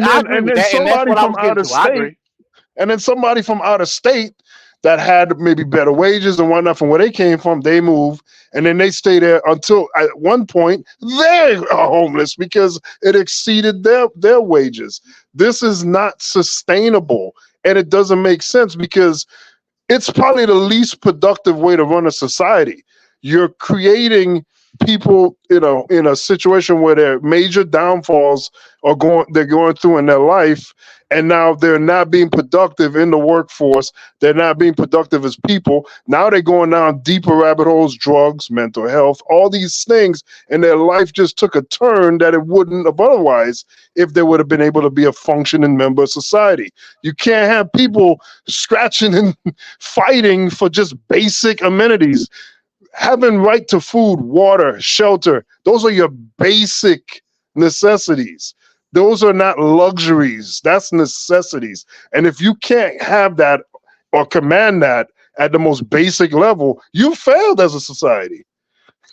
I Go agree. ahead, I MD. agree with I agree with everything that you just said. But not only is the means in which they build these developments and people keeping them sustainable, maintaining a social safety net for the entirety of the group is not sustainable either. We have to find a happy medium in which everybody can afford within their means that quality of life, food, clothing, shelter, so on and so forth. Now, I remember, 100% agree with that, what you're saying, MD. I do agree with now, that. now remember, a few weeks ago we had the discussion talking about housing, and I told you guys that the reason that these development companies are able to come in and build these cardboard condos and charge so much is based on the zoning laws within state and local government allowing them to do so, and basically reaping the benefits of that, I guess you would say, higher percentage of employees within a certain society there in that city. No, there's no sustainability there if something happens. I totally agree. How do we make sure that we have equality in terms of housing? We do that through changing the zoning laws. You can only change the zoning laws through your local government. You have to make sure that the local government is aware and is held accountable in order to have that equality of housing. That's how you get rid of these cardboard condos and the exorbitant rent prices. We had this discussion before. Oh, yeah. Oh, yeah. Well, we'd like to welcome to the panel Sir Others. What's going on, Mike? Good afternoon. It's the others you know. Thank you for having me, gentlemen. I'm coming in fourth quarter me, Mango Mike. You know what it is. I would like to start off with what I feel like I left off on. Like, I don't understand how you guys don't see the clear, like, reticent movement that this country has always gone to. There's two things that'll always be, no matter what we do, no matter how much we grow: corruption and middle management. Those two things will never change. There'll never be a shortage of people who can't wait to make money so they can leave behind their brokies. And as soon as they become non-brokies, they want to disassociate themselves from brokies, so they join in the corruption of the elite. That is what's happening. You say, hey, we got to change it at the local government. Well, guess who does that? Whenever people who are supposed to be for the people, they get elected and they get in there, what's the first thing they do? I'm going to stand up for the people. We're going to change these laws. And then a year later, they're as corrupt as the last person. They're as corrupt as the person they just got out of there. All the stuff they said that person was doing, they're doing. They're on the take. They got the lobbies. They got the people feeding them. They got the kickbacks. That's what it will always be. It'll never change, because the second somebody gets to step up to get in that position where they can make a change, the white supremacy is going to show up with a check. And that check is going to be juicy as Clarence Thomas's, and they going to love it. And they're going to put it in there, and they're going to go to those Aruba trips, give Clarence Thomas some dap and say, man, I can't believe you was doing this all these years. I should have been jumped on. That's what's gonna happen. It's never gonna change. All it's gonna happen is they're gonna sweep it under the rug, act like they don't see it, and keep moving. What, you don't hear the stories about athletes or celebrities, the when they're like, hey, we really want affordable housing for the poor. We really want it. And then they go, well, hey, we're gonna build some in your neighborhood. And they go, whoa, whoa, whoa, whoa, whoa, whoa, whoa, whoa, whoa, whoa, whoa, whoa, whoa. I didn't say do it here. I just said do it. They're like, yeah, but the land behind your house is great. No. Yeah, that's what happens because people love the idea of helping the poor. They just don't want to get their hands dirty. That is America. When you're broke and Truth. you're poor, you Truth. can't wait to rail against. This is bullshit. I can't believe. As soon as you get a little affluence, hey man, them brokies better pull themselves up by their bootstraps like I did. But you got all the help in the world. No, I didn't. I ain't get no help, bro. Sir, we have it right here. You got welfare. You got this. You got that. Man, that's different. Everybody got that. Yeah, the government gave it to you. That's America. I don't understand why y'all act like y'all don't know this. Everybody cares until they get their piece of the pie. Then they move on up and they act like they don't know none of them Negroes no more. And I ain't gonna say Truth. Negroes because it ain't even all us. Mike doing some truthing right now. I As mean, but usual. that's how it's And supposed to be. no, it's not. It's not. Why? It's not. It's not. Listen, every ethnic group here in this country has done that from the inception of the country. Every ethnic group, besides Negroes, because we didn't get it. That's beside the point. What I'm telling you is every ethnic group has benefited and has garnered wealth through the help of the United States government. And every group has gone back and gotten their poorer brethren and brought them up too. Black Americans That's never not got it, and true. Black Americans never. Who didn't? What now? First, let me ask you this. No. You said it's not true, so don't skate around it. No, Tell me what because race did it. I want to make sure I articulate it correctly. Okay. First, I got to ask you. When I say ethnic group, I'm talking about Italian Americans, German Americans, blah blah, this and that. You Yes, I'm saying talking about went Jewish back? Americans. They go back and they start businesses and they hire their people and they get little towns and they get little things where they share their money amongst themselves. Every ethnic group has done that in America after they got their handout from the government, and then they've thrived. Jews have done it. They found their little niche. They got I Hollywood. agree with that. Okay, that's all I'm saying. But we can't equate that to every single person of the ethnic group, is what I'm telling you. Sir, no one can equate anything to every single person, but I can do percentage and averages, and every other ethnic group that's not named Black people at a higher than 60%, probably more than that, but I'm trying to be generous, higher than 60%, go back and spend money in their community. Go back and get jobs for people in their community. Go back and spend to their community. Go back and share wealth in their community. Go back and bring up others in their community. We're the only ones that don't. And I don't get me wrong, there's Keyword valid others. reasons why it does. Go ahead. Yeah, we don't because we Keyword can't. others. Go ahead, That's why Mike. we don't. I mean that's been festering for generations, but we don't do it because we can't do it. I'm not going to say we can't do it because we have a whole lot of Black billionaires. A whole lot of Black billionaires, and even more Black millionaires. It can definitely happen. Just the ones on TV mainly. I ain't even talking about. I'm talking about the ones that MD talks about. I'm talking about the ones that don't nobody know about. The ones that have dental practices. The ones that are running foundations and stuff. The ones that make Buckhead look so fire. Them dudes out there. I'm talking about them. I ain't even talking about the celebrities on TV. To hell with them because they've already lost.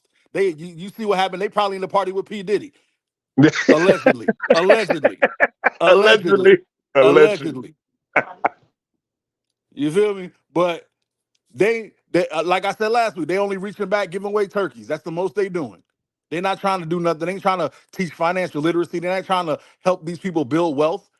Now, don't get me wrong. I'm not talking about everybody because the ones that you saw the old video, the ones that have their sons holding guns up against their heads. Hey man, they lost to the system. I ain't got nothing to save them. Let them go. But but everyone knows me. They know if I win the lotto after I set up the spookoo sat by the door, I'm gonna be an old man sitting at Black campuses and Black colleges and Black universities and kicking up conversation with people, and anybody that give me a good conversation, I'm paying their student loans off. That's all I do. I go around, I have an iPhone 15 sitting out there playing the game. Anybody sitting out talking to me, hey, what's up with you? You good? Yeah, man, I'm chilling, brother. Google, you sound kind of cool, bro. How much you got student loans? Oh, I got 33,000. Paid off. Go have a nice day, sir. That's all I would do. That's all I would do. Because you don't need. I know apparently, and I do not have the disease that everybody in America seems to have. Everybody wants the more. Everybody wants to keep up with. Everybody wants to beat the Joneses. I don't have that disease. I know if I became a billionaire tomorrow, I would dress. I would probably dress the same way. It might have a name on it, but it would be the same way. I don't care about fashion. I don't care about new jewelry. I would not have a chain. I would just want a place where nobody could bother me, and I would have a top of the line computer and internet that never shuts off. That's all I would really care about. And my daughter be good. That's it. I don't So need to be Mike, super fly. Mike, are you saying greed is not good? I'm saying greed is the downfall of this country, and the fact that people are so willing, and that was a good reference to a great movie. The reason that people are Yep. so the fact that people are so willing to sell out their people to become middle management is the reason this country will always suck. And that's all races. That ain't black. Because white people, poor white people can't wait to get up a little bit and act like they don't know them anymore. Who? Trailer park, man? I can't wait to get away from that. I've never heard of a trailer park. What is this trailer park you speak of? Sir, we have pictures of you living in a trailer park. I don't know. It must be another guy. I don't know that guy. They get out the hood. They can't wait to leave Tyrone and them back there. I don't know those Negroes. I've Not never been like them. drones. You feel me? They got out of Bensonhurst. I don't know those Guidos. They can't wait. But when they became billionaires, they reached back and they helped their own. That's the one thing my community don't have. As a Yeah, unit, they reach back and help their own. But as individuals, they can't wait to be flying, get the hell away from y'all. I want to be on TV. I want the world to see me shine. and the classic case of that was when Dave Chappelle argued about a development going in his neighborhood, and we were like, yeah, but nobody seemed to talk about that at one point. But he was like, nope, don't want them in my neighborhood. I don't want them people's here. I work too damn hard to like so and so and so. And I was like, but isn't that defeating the whole purpose of why you're supposed to use your celebritydom to at least assist people in need? But he was hell bent about, and he actually won. He actually fought and won, a development coming into his neighborhood. But it goes to show, yes, when you get to a certain pedigree in your lifestyle or in your career, you really don't want certain things to remind you of how you came up. So a lot of that bucket mentality will still stay in place. And this is why Trevor made it clear that if we did have a black I guess what we would call it, a black city, black Black land. I don't Black think land. to allow the crab in the bucket mentality will still, with the slave masterment, we still need to get reassurance from that side will always still persist. And it's kind of sad because it's like we're ingrained to have that mentality. We could move past that. Like, I don't need your affirmation to tell me that I'm great. I knew I've always been great. I don't need the other side, the white supremacist side, to tell me, oh, look, boy, or this. Like, for instance, cowboy. If you guys are not aware, the term cowboy was stolen from us because white men were never called cowboys. They were always called cowmen. But for whatever the reason, over time, they steal things, and that's the issue that we've always had with them. Whenever something becomes part, even that cheer. Remember when the Alabama cheer thing? Lo and behold, here they come trying to steal that as a prop. Like, can you not like take things that is always been ours to make it look like it's something that you need to have? Like, that's just Look at Veterans Day. They stole Veterans Day. That was black people. Oh no, did I knock off Ricardo?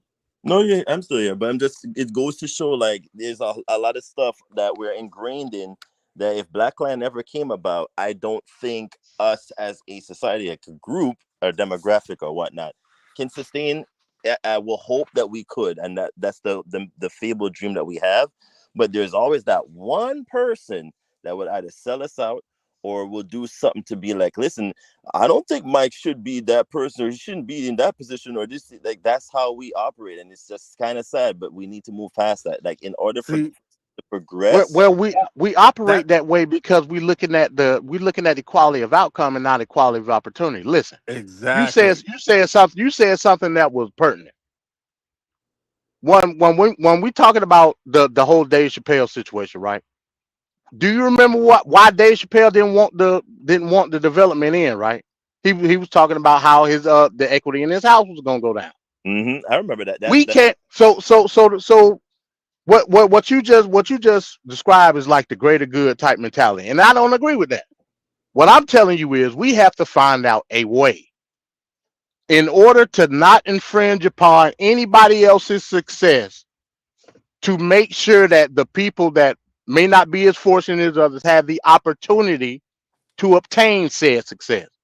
Not in terms of the highest of the high when it comes to income of another person, but just the basic enable, like Venkat said, the basic inalienable rights that you're supposed to have in terms of food, clothing, and shelter. When you do that, what you about to say, Mike? No, go ahead, because I want to jump on. I want to jump on what some Ricardo said. Go ahead, finish. When you do that, you can't take away from somebody else. So, what's the government's role? The government's role is there to be able to put you on a launching pad in order to do so. I'm not for government, but I'm also a reparationist. I know that money got to come from government. I'm not against the totality of social safety networks. I understand that you have to have them in a capitalist society because everybody ain't gonna make it. In terms of the relative nature of like entrepreneurship or business ownership, that ain't for everybody. You have to have some type of social safety net in order to make sure that you got a roof over your head, clothes on your back, and food to eat. But you can't take away from the inalienable rights of other people in order to do so. That's all I was saying. That's why I brought back up to Dave Chappelle, because he said clearly, my house is going to plummet in equity if this happens. I've worked too hard in order for that to happen. So that's a greater good mentality. How far are we willing to go? Go ahead. MD, but whatever his house would have gone down, that would be a temporary state, would it not? No, because you don't have a plan in sustainability, using your word, Venkat, in order to maintain that these people in these affordable housing are going to be there. It's going to be a revolving door. We know that, and that's how it's supposed to be. But what If I place you real quick, if I place you in affordable housing, your goal should be to get out of affordable housing to obtain your own home. Correct. I think we all would agree on that. So we're talking about a revolving door. With a revolving door, we're talking about the longevity of property tax on that particular unit being low. So let's better define what we're talking about with affordable housing. Is affordable housing projects, or is affordable housing that is? See that's a good question, because I don't know. That's a good question. The way I always took it was that it was housing that wasn't too extravagant, just basic and with affordable materials made around, that it wouldn't make the price go up so high. It's not going to have a jacuzzi, a swimming pool. It's not going to have vaulted ceiling. It's just going to be basic, but it's an actual house. Now see, it's just not with all the bells and whistles. That's the problem. That's the problem. Go ahead, Cardo. Go ahead. You had a point that you were trying to make, so I'm going to make you make it, because you said you had a point. I'm saying that's the problem. That's why when Ricardo was talking about and Venkat were talking about black land, the thing is, we can't run black land like like America runs itself. Facts. There needs to be a me, a you, a Venkat, a MD, all of us on a panel, or someone like us on a panel, to say the things we're saying right now. There needs to be a me who's going to say, okay, this affordable housing, it's going to be zoned where it is it has no financial gravitas in the community. It cannot be. It is legally unable to be realized as a fixture of a community. It is not a part of it. It has its own zip code. It has its own whatever. It is not considered a part of this community. So those or whatever way we need to word it, so it does not affect other, which is a great word. That's a great point. You feel me? It needs to be specifically zoned so it does not affect other people's equity in their homes, other people's financial windfall. All it is a separate, zoned out place for people to live. And on top of that, there needs to be hoops. There needs to be, you don't just get to move it. That's the problem with the government in America. When they make affordable housing, there's no laws. There's nothing around it. They say, oh, you need to meet these criteria, but it always ends up being a bunch of hood motherfuckers in there by the end of the day. In a couple of years, it's run down. Nobody, and that's because of corruption, which is what I was saying earlier. It is simple. It is simple to keep a place looking good. I learned it when I was 14 years old and I was having a conversation with a man and a couple other kids about what we would do if we got an apartment complex. And we agreed, we said, okay, for every time we get rent, every month we get rent, 20% of that rent goes in a separate account. Whatever we get for rent, that goes to pay bills or whatever, and we pay ourselves out of that. But 20% goes in a separate account. That 20% at the end of the year or the beginning of the year, however you want to look at it, gets put towards refurbishing everything. It redoes the tiles, the floors, every apartment, every step, everything gets redone every year by that 20%. I never touch that 20%. It automatically goes for that. If you run your stuff like that and you're not focused on making money, you will never have a slum. It will always look good. I have MD and I have Venkat vetting people. You need to meet these criteria before you move in. So you're not having people move in who don't give a damn about what their carpet look like, who don't give a damn that the dog shit outside the front door. I don't care. So what? He shit on the front door. These people have to come in with qualifications to get this, and then you put them on a certain time limit. What are you? You're in school? Okay, you're in school. You have this place for you for the next 4 years. If I were you, I would be saving up. What are you? You're old, you're poor, cool. Your family's gone. You can have this for the next 10 years, but you're off this side. We have you off to the side. Who are you? You're a family that's going through something right now? Cool. You can have this for the next 5 years, but you need to move. But after the 5 years, you need to be financial enough to move because we're not going to extend you. You need to, there just needs to be things put in place. The problem is corruption don't care about place. Corruption wants the money. There you go. And once they get the money and they get the good look for, hey, look, I helped out these poor people. Vote for me again. Once they get that vote, they move on to the next thing. Boom. Now they on abortion. They don't give a damn about this housing complex. So what you're saying is units should be run as a government, but not through government. Correct. Okay, I agree with that. Then you talking my language. I like that. I rock with that. And my problem is we're sitting here right now. We came up with that solution, and none of us have political degrees. I don't understand. I do understand why these people who go to school for political sciences and to become political scientists and they can't figure this out. That's not the truth. They can figure it out. They don't care and they want the money. That's Mike, what it is. everything you're saying there is funny and sad at the same time. Ironic. Because Mike is right. That's what it is. Hold on a second. Yeah, it's almost like, look at it this way. For people that own a home or people that rent like me, that's required to have rentals insurance or homeowners insurance, but it's not regulated through government. So why is the government telling me I have to have something, but it's not regulated through the government? You see what I'm saying? Yep, so in that instance, I agree with Mike. You know what I mean? There's no problem. I don't have an issue with government. What I have an issue is when you're telling me to do something and it's not being petitioned through government in the way that we would look at everyday life as the stuff that we have to do. You know what I mean? And that's believe it or not, that's a libertarian concept, but I'll leave that alone. You know what I'm saying? But yes, as far as governing, these things can be done like ourselves. We don't need the government coming in doing bureaucratic red tape and causing an issue of non-sustainability. Right. And I just want to take a pause while we at it to say love to the chat. Thank you, chat. I appreciate the love. One love, Maria G. My Key Tot's in the building. Everybody say hey to Key Tot. Hey, Tequila, glad to see you back. The Straight Talk Society's greatest moderator of all time. I said all of y'all say hi to Key Tot. We can only talk one at a time, Mike. No, I want everybody to say it, so it's a hodgepodge of love. It's fine. It's great to see Tequila back, man. Sorely missed, and we love having her a part of the society. Wish her and her family all the best. Damn right. All right, continue.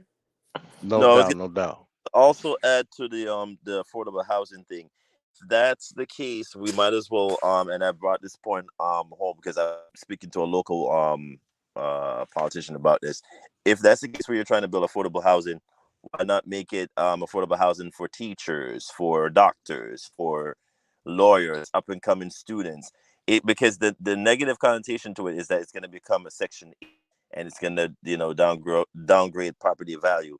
So if that's the case, why people who are hardworking people that live out work for a living want to make a meaningful contribution to their community? And think about when I grew up in affordable housing, you had to do some community outreach, whereas if it was to clean up your community or once a month you go out and paint the building or what it was, you put in some impact back into the actual community itself instead of you just sitting there and just being there for the sake of I'm going to stay here for 20 years. No, that's not what affordable housing is for.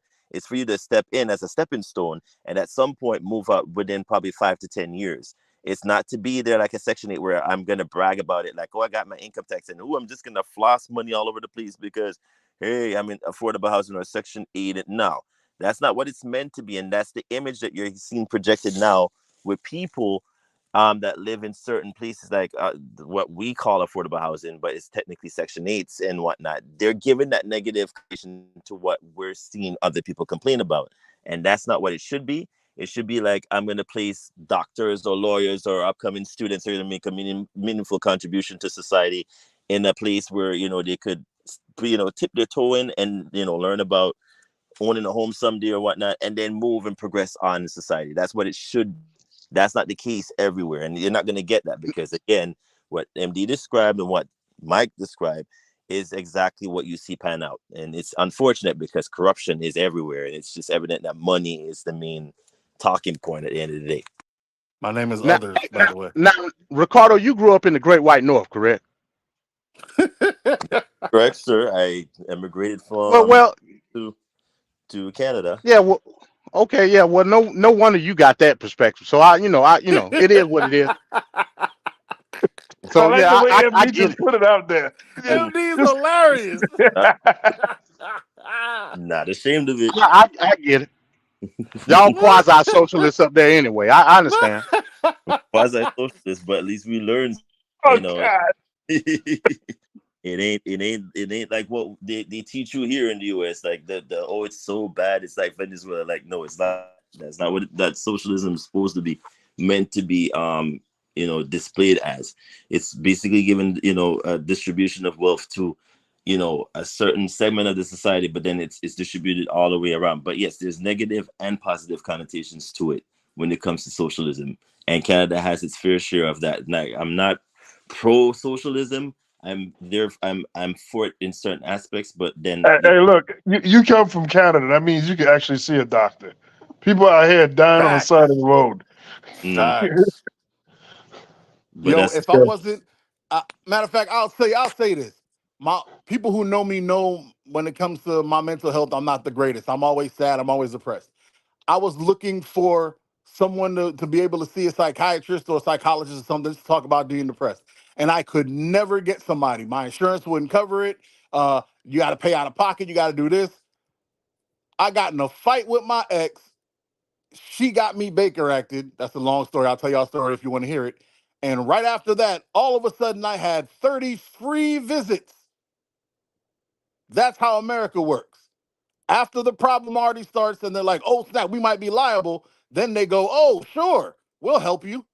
That's how it works. There's plenty of people on the street that could use a psychiatrist, that could use some medical help, that could use some methadone. Let's keep it a buck. But no, but we'll not never only help that, them. We're Mike. not going to help them until they cause the problem. But not only that, but psychiatrists that match your ethnic background, because a lot of psychiatrists, it's hard to find black or certain ethnic groups that can identify with you and your plight or whatever you got going on. That's a big issue as well.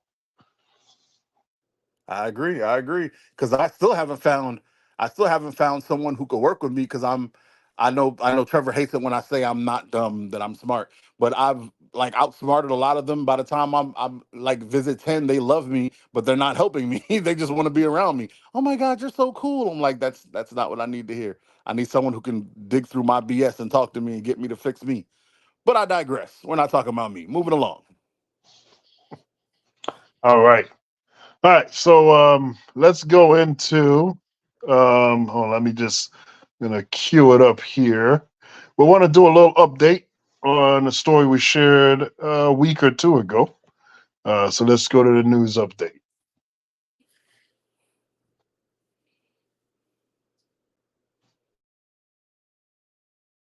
Tonight, the former Minneapolis police officer convicted in the murder of George Floyd hospitalized after being stabbed at the Arizona prison where he's serving a more than 20-year sentence. A law enforcement source tells NBC News that Derek Chauvin was seriously injured from the attack, which happened at a medium security federal correctional institution in Tucson. Chauvin was transferred there as part of a plea deal that allowed him to move out of a high security state prison in Minnesota. Find the defendant guilty. In 2021, Chauvin was found guilty of murdering George Floyd after being recorded on video kneeling on Floyd's neck for about 9 minutes. In a statement, the Bureau of Prisons confirmed an assault happened around 12:30 p.m. local time Friday, but did not name Chauvin. The agency said employers performed life-saving measures before transferring the inmate to the hospital. Is there a concern about security in prison for high-profile inmates? There is always a security concern for people who are famous or infamous, or police officers, law enforcement in prisons. Medium security does not mean medium safety. The stabbing comes after Chauvin recently spoke out for a new documentary where he calls his trial a sham and says the knee restraint was a technique he learned in police training. Excellent restraint technique, right in their written policy manual.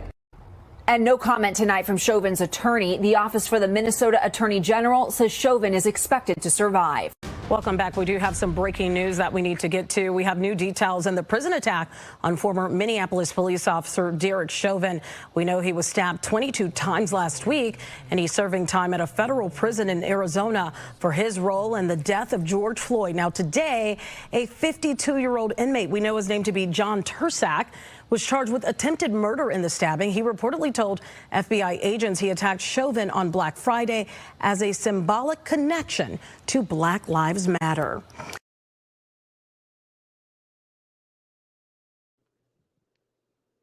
Ooh, ooh.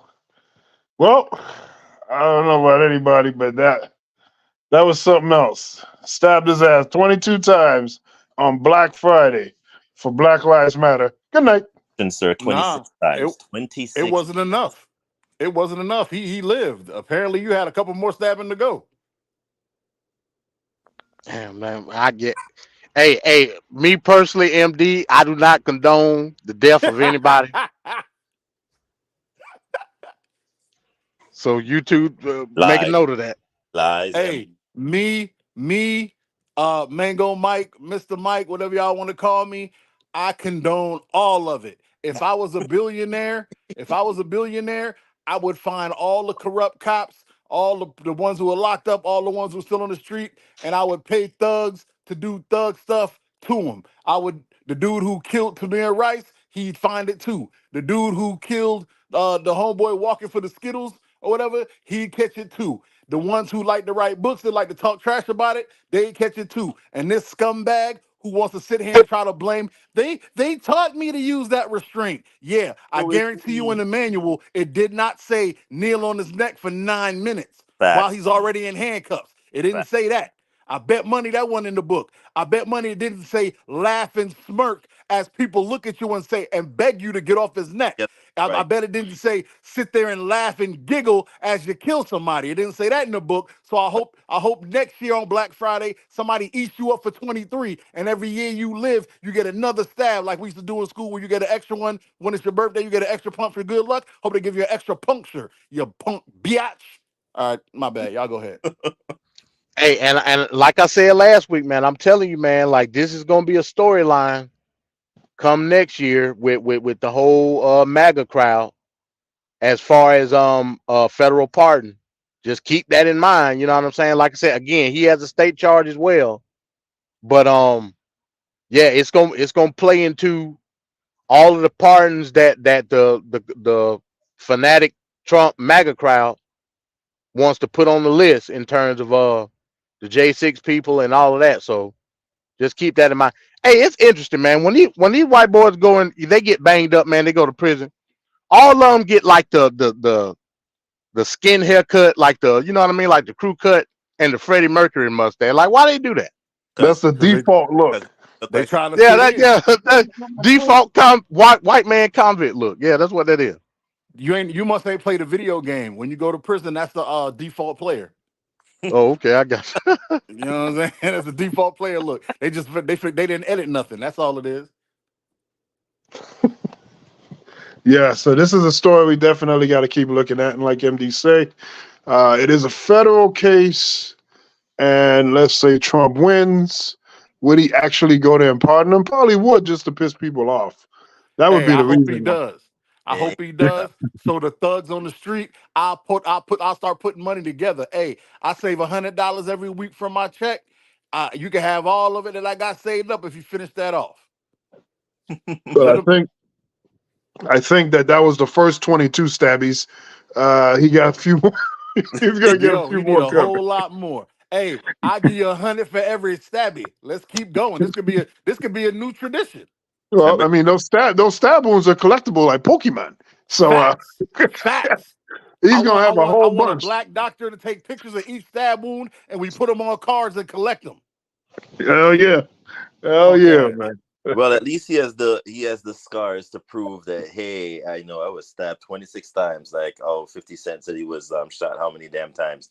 So at least he has that. It won't be his last stabbing, though. I'll give you that. But at least, MD can support. No, I'm not going to do that to MD. MD, damn well in the back of your mind, you are like, yes, I do condone a certain amount of violence when it is necessary.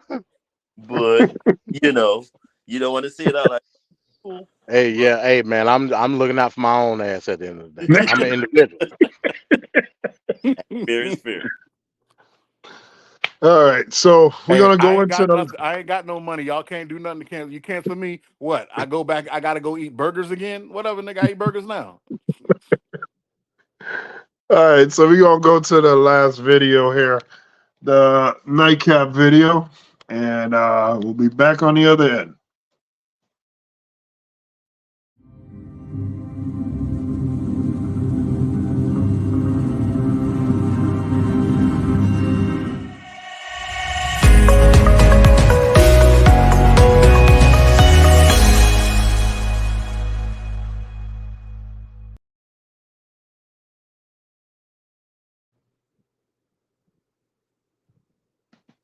The Supreme Court is hearing arguments in a case that could have extensive implications for the U.S. tax system. It could also derail proposals in Washington to create a wealth tax. The case before the High Court is Moore versus the United States. It is centered upon whether a couple had to pay taxes on an investment they did not profit from. Financial Times legal correspondent Joe Miller joins us now. Joe, this is complicated, but the case, as we understand it, is also centered around this provision in former President Trump's 2017 tax package. Walk us through the case and how it found its way to the Supreme Court. Yes, Elaine, you're right. This is indeed quite a complicated case once you broadened it out. But at the heart of it is really a challenge that was brought by a couple from Redmond, Washington, who were forced to pay almost $15,000 under that tax that you mentioned there. It's called the mandatory repatriation tax, came in under the Trump White House. They made an investment in an Indian farming enterprise. That farming enterprise had made various profits over the years. And then when this tax came in, they were forced to pay a tax on those profits. And they sued the US government for a refund. They lost in district court. They lost in an appeals court in the Ninth Circuit. And then the Supreme Court finally agreed to hear this case on the constitutionality of that particular tax. Well, so there are some concerns over this potentially destabilizing the nation's tax system. Joe, explain to us What some of the concerns are of experts who are watching this about what the possible outcome might be? Indeed, this is about much, much more than the $15,000 that Charles and Kathleen Moore, which is the couple in question, had to pay. In fact, they've probably paid, or certainly have paid, much more in legal fees just to get this to the Supreme Court. Because what really is at the heart of this case is whether the government has a power to tax unrealized income, and a slightly technical term, but essentially that means income that is essentially not in the hands of the people who are being taxed. And of course, that goes not only to the heart of this tax, which is proposed to raise hundreds of billions of dollars for the US government, and whether that can be allowed to stand, but also whether the US can ever impose far more sweeping taxes on, for example, the wealth of individuals, which we know the Biden administration has tried to do. It was dead on arrival in the Senate last year, but is trying to do that again. And if the US government says, hey, we want to maybe estimate, the wealth of people who are billionaires and tax them on that annually, this case, when it's finally ruled upon, could have massive ramifications on whether that is deemed legal or unlawful. Right. Okay. So, in the video, we're talking about taxing unrealized money that potentially will be made, but hasn't actually been made. What are our thoughts here on the government potentially taxing unrealized money in the future here? We'll start with MD. Yeah, so again, the case is talking, and I saw this a while back. The case is basically talking about them investing in an Indian company and not getting the backdrop or the income instituted back based on it's a foreign entity, right? Right. This is one of the issues. This is one of the issues when we talk about what is free market capitalism and what's not.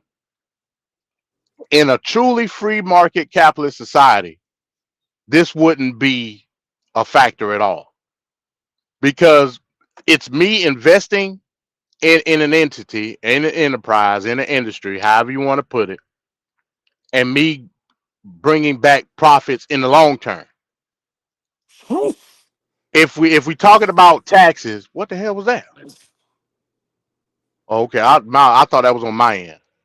When we talk about taxes, now you good. When we talk about taxes, again, it brings up that term, unrealized versus realized. The realization of the tax that you're supposed to be putting out is based on what you got in real time. Why are you taxing me on something that I've not reaped from? And that's part of the messed up systematic ideology of the tax system in America. So I agree with them fighting back on it, but I'm saying when the realization of what you reaped in that investment comes, yes, I believe you should be taxed for it, because you're a United States citizen at the end of the day, whether it be a foreign entity or not. You know what I'm saying? You, as a United States citizen, made the investment, so you should be taxed on it. But it should be based on what you got in your pocket from said investment, not what the government thinks that you're gonna get. You know what I mean? I agree. Any viewpoints here, Ricardo, on this issue? I mostly agree with MD on that. Like, I can't even be mad because I'm all for tax. Shoot, I'm the same dude that agrees with Trevor that says that, hey, I say legalize prostitution, but they got to pay taxes. It's the way of the American way. You have to pay taxes. Uncle Sam says, if you are a U.S. citizen, shoot, Meghan Markle has to pay taxes. Their heirs, those kids that she had here, has to pay taxes, whether or not they were going back to Great Britain. Uncle Sam says you must pay taxes. You ain't gonna run away. You can't evade taxes. That's the same thing they got. What's his name that did Wesley Snipes on? Like, he tried to run away from taxes, and they got him in the end. So you pay your taxes. You know what I'm saying? But the one thing that I will say about that Trump tax code that they passed, and I'm still livid about it, because for whatever the reason, it only benefited his benefactors, which are the people that like helped push the damn thing out. And I remember when The rich and the connected. I mean, like for instance, if you got profit sharing and you try to 99, if you know what 99 means, some of us that are out there knows, you would get like a certain percentage out, like you could exempt the profit sharing. You can't even do that with the tax the bill that he passed, because now Uncle Sam's literally garnering out whatever the profits that you got. Like, it's a huge percentage. For me, I've always complained from the day one when I saw it pass that this was not going to be beneficial to us regular folks. It was only for those people at the very top 1% or the rich people that are out there. I just didn't see the point of you changing the tax code if you weren't going to do it all across the board. And now you're seeing bits and pieces of this whole issue coming forward where it's like some people are going to complain about what it did and what it didn't do. So I think if you're going to just fix the whole tax code, fix it across the board. Don't just do it just to benefit the 1%. That was not the whole purpose.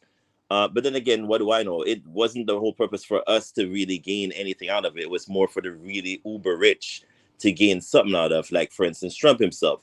So, I did see this becoming an issue, and here we are now. So look forward to seeing. And that was his only singular piece of legislation that he passed. That he really put his stamp on, if you know what I mean. So it was like, really, come on, man.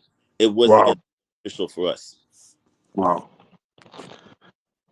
Mike, what's your thoughts on government potentially taxing money that hasn't even been fully realized, that hasn't even been made yet? It's just a potential that it can be made, so they tax you.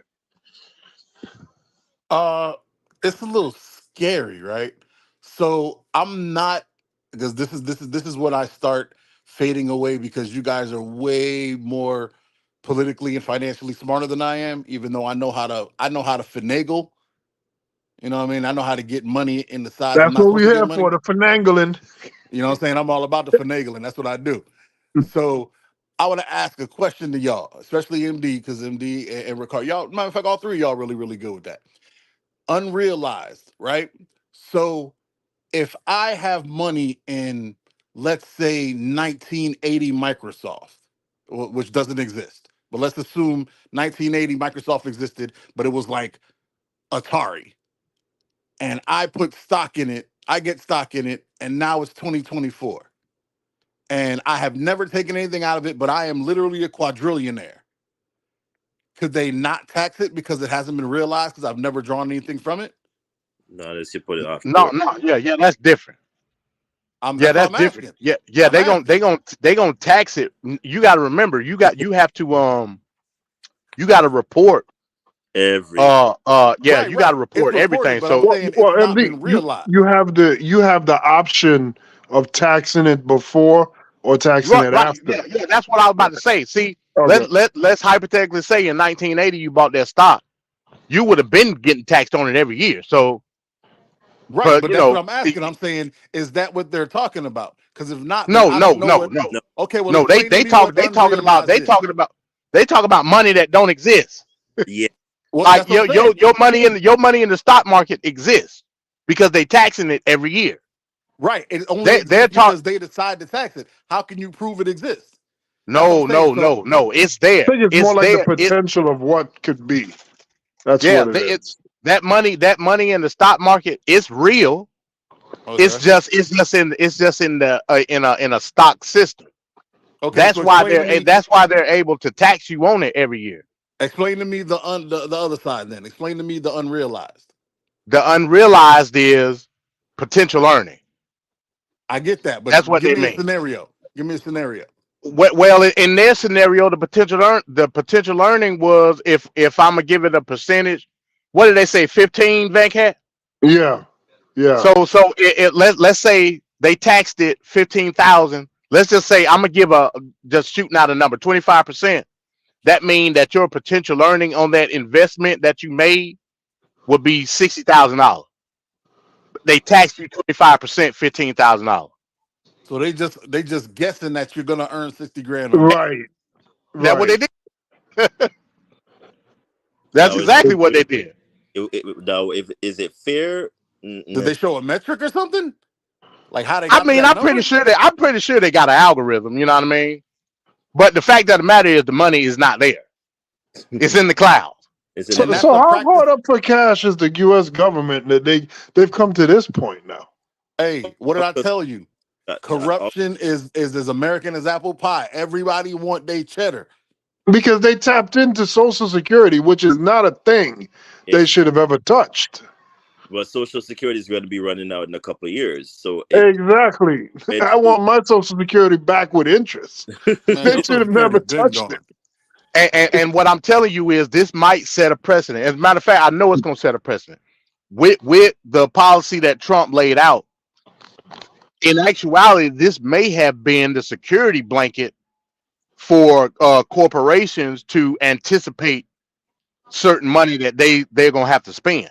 So in an ideal situation from a Fortune 500 company, this is actually a benefit because look at that. There's not going to be justify or to equate potential actual. Oh, you're breaking up, MD. You're breaking up. Oh, I don't know why. Yeah, at certain points. Yeah, everybody on my end. So no, what I'm saying is there's not going to be any way to equate potential earning versus actual profit. So as a CEO, I would rather pay potential earning if I know for a fact that my profit is probably going to be like way more. You know what I'm saying? And if the Supreme Court is ruling down on it, it ain't no sweat off my back. You know what I mean? Now, how is that going to be beneficial to bringing or lowering these Fortune 500 conglomerates back into the U.S. Home soil? Like we know there's a whole bunch of offshore companies or they distribute their wealth in like China and India and all these places, Indonesia and Taiwan and so forth. Right. Is the tax setup that they have, is it going to lower these companies back to mainland U.S. or is it just one of them things where they could still have the offshore account lingering somewhere just in case if tax heavy and then they go, oh, but I have nothing of it. And then a couple years down the road it's like, oh, but I have $3 trillion in Cayman account somewhere that nobody really knew about, but it was just sitting there, that kind of thing. But remember, at the end of the day, Uncle Sam always gets his money, so you hide, you can't evade from taxes from the US. It's just one of them things. Unless you are dual citizen and you give the citizenship here, it gets you and not try some way or whatnot. But that's it. And that's why the US never really support dual citizenship, because people have always tried to evade by, citizenship at some point when they become really uber rich. But like I said, like in Meghan Markle's case with these kids, that if they were to ever be heirs, to the royal throne, they would have they couldn't hide their earnings from Britain because they still have to pay Uncle Sam's tax money bracket here. Like there's no way you could evade taxes. There's just no way. The government always find a way to get people. That's what Uncle Sam's job is when it comes to the tax bracket. But that's where I'm curious about, like, is this setup that they have, is it gonna lure these companies to come back to US soil, or they're just gonna still have the incentive to stay abroad and still do what they do, like unscrupulously hide money somewhere and then act like they didn't know they have trillions of dollars lingering around in some offshore account? That's my issue with the loophole that I'm seeing, based on how, MD described it just now for them when it comes to the blanket. That's a little thing that I never thought about just now until he brought it up. That is so anti-American. That offshore stuff bothers the hell out of me. You want the security and the luxury of being in this country, but you want to not have your money and not pay the taxes of the country. Like it's like you want it both. That's American as apple pie. I've always had a problem. Whatever, man. I always had a problem with that crap. That is some lame ass crap. Remember I told you the story about the town in Mexico that got made of dentists that got deported? That's America. Yo, I'm not gonna lie to you. Listening to you three talk reminds me that I am not the smartest person I know in my life. And what are you talking about? This is the only time ever in my week where I feel dumb. I promise you. I go through the day knowing I'm the smartest person in the room. I be toasting. What, you don't know? I just taught a girl this girl didn't know the FOIL method. I'm like, I learned that at elementary school. You don't know how to, you know what I'm saying? I'm like, you don't know the difference between two perfect squares? What are you talking about? You don't know cube roots and all that? And I'm trying to help her. And I come here and listen. And I just read that paragraph by Maria G. And I knew all the words. I understood all the words. And I'm dumb as hell for reading it. I ain't know what the hell it meant. I felt stupid as hell, bro. This is the only place I appreciate y'all. Woo! Billionaire Biden minimum tax on unrealized capital gains under the new proposal. Households with net wealth over $100 million will be required to pay a minimum effective tax rate of 20% on an expanded measure of income that includes unrealized capital gains. Nigga, that sound like I just read my insurance. I don't know what the hell none of that means. Hey man, hey, just keep coming to class, man. We're gonna get you right. Please do. Please do. Right. Whew, I feel dumb. I feel like Kevin on the Man Talk Monday show. Damn. Shots Shout out to fired at Kevin. My God. Always shots fired at Kevin. One All nigga right. no guns here, and I just found one to shoot at him. I shoot a slingshot at that muff. All right, my bad. Hey, real quick to your point, Ricardo, when you was talking about would that lure companies back? I mean, it's you got to weigh your options. You know, is it going to be more profitable to accept the that part of the tax, or is it going to be profitable for me to stay offshore with certain parts of my industry? We don't know yet. Yep. That's gonna be long term. You know what I'm saying? Time will tell. I mean, we don't know. That's the unknown to the whole thing of it. That when they passed it, I just didn't see how it was beneficial. It only benefits the conglomerates, the Fortune 500s, and the 1%. It doesn't affect. I mean, it affects us, but not to the degree that it would affect that kind of staple of the high brackets. It's just I don't see. I feel like we're going to be taxed more, and that was always my issue when Trump passed this damn tax. Freaking I'm not even going to talk about it because I'm going to get even more riled up about it. But I just feel like nobody really complained about it when it was being pushed, and here we are now. And so it's like, why complain when you had the ample time to really do something when you was doing all this agenda for it? No one really said anything until after the fact. So now, hey, reap the benefits from it. What I never understood was how we were cool with the general population having the tax breaks last for 2 years, and the corporation and the rich was in infinity. That right there, that line alone was problematic. So the masses, the majority of people that are below a certain rate, we're going to get a tax benefit for the first 2 years. After those 2 years, your taxes was going to go back up. And corporations and rich people, it was forever. Right. And like that was the biggest red flag. Not only that, but he reduced the child tax income and all of that. You know what I'm saying? It just doesn't make sense. And like we're gonna champion this. This is his singular piece of legislation that he passed. He didn't even pass it. The Republicans passed it. I mean, for God's sake. Yep. Yes, they. My God. But that's great. He's great. All right, so we're gonna wrap this show up. So we'll get everyone to do their final words, and then we'll sign off. So let's start with Sir Others.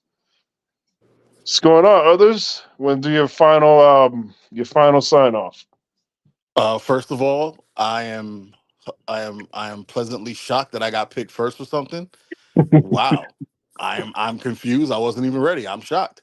I would like to shout out to Maria G. You need to stop fronting and get on the show. Just that paragraph. I need to go. I'm gonna go get Politics for Dummies, and I'm gonna look up all the words in her paragraph so I can understand it later. Because apparently I'm stupid. I don't know what happened. Like I promised I was smart before I got on the show, and now I don't know what happened. I need to go. Oof. oh, I need to go like read a calculus book to feel better about my day, because apparently in politics and insurance, I'm dumb as hell. But that's what I'm here for. I'm here to learn from these the big three. The big three, they vicious gentlemen. I appreciate y'all for letting me come on. I tried to be a little less ignorant today, but I'm still down for homeboy getting stabbed up. I'm sorry, MD. I'm sorry. Y'all have a wonderful one. I'm gonna go kiss my daughter because she's mine, and I'm gonna go to sleep and think about the Paris grid lines. I need to go look that up because Marie G got me feeling extra dumb today. Holla at your boy. All right. So Ricardo, your last words there. I'm gonna need Mike to stop discounting himself. Again, I don't know why he keeps saying these statements like I feel dumb. No, you are not dumb. You are just as you know, eloquent like the rest of us here on the panel. So you do fit right in where you need to be. Your commentary is needed and is warranted. So we expect you to be up here, sir, saying your piece, ranting and raging and being consequential like the rest of us. So you are necessary, if that's the word that we could use today. Sir, others, you are always necessary. So don't ever feel like you are not smart or not whatchamacallit enough, because all three of us, say what we say, and that's it. Like you still are very much intelligent, eloquent, and very much bright. So sir, others, don't discount yourself. Please stop doing that. Great show today. As always, Tape Fist Politics brings out the best in us four gentlemen, for in terms of the forum that we bring, political wise. I'm sorry, Trevor, that we could never do commercials on the show. Hopefully one day we can, if we behave ourselves enough. Vancat and MD, please stop swearing a lot. The funny part is I swear more than all three of them, out of the four. But yeah, great show. I'm still terrified that DeSantis did this whole gubernatorial debate because he's not running for governor, so it was pointless. This tax code from Trump still pisses me off to this very day, because I can't 99 my profit sharing from my company anymore. I get taxed like a mother, and I can't do nothing about it because Uncle Sam says, hey, what are you complaining about? We passed the tax code back during the pandemic, so shut up and let me just reap the benefits from you. So that's that. Great show. Maria G, hopefully we'll see you on the panel one day, and shout out to Straight Talk Society and Tape Fist Politics viewers and listeners. All right. I echo everything Ricardo said. Appreciate you. So MD, what's your last words before we sign out? Yeah. Great show as always, man. Let me give a shout out to everybody in the chat. Give a shout out to the panel here. Let me go on a rant real quick before we close this out. And this off topic, but it's still a political topic. Let me talk to the people in Chicago for a second. I don't know if anybody in the panel, or not on the panel, but the chat, is from Chicago. Last week there was a press conference that was put out with some concerned citizens in Chicago with the ongoing migration crisis that's going on in Chicago right now. Let me say this, because this is where I'm at with it.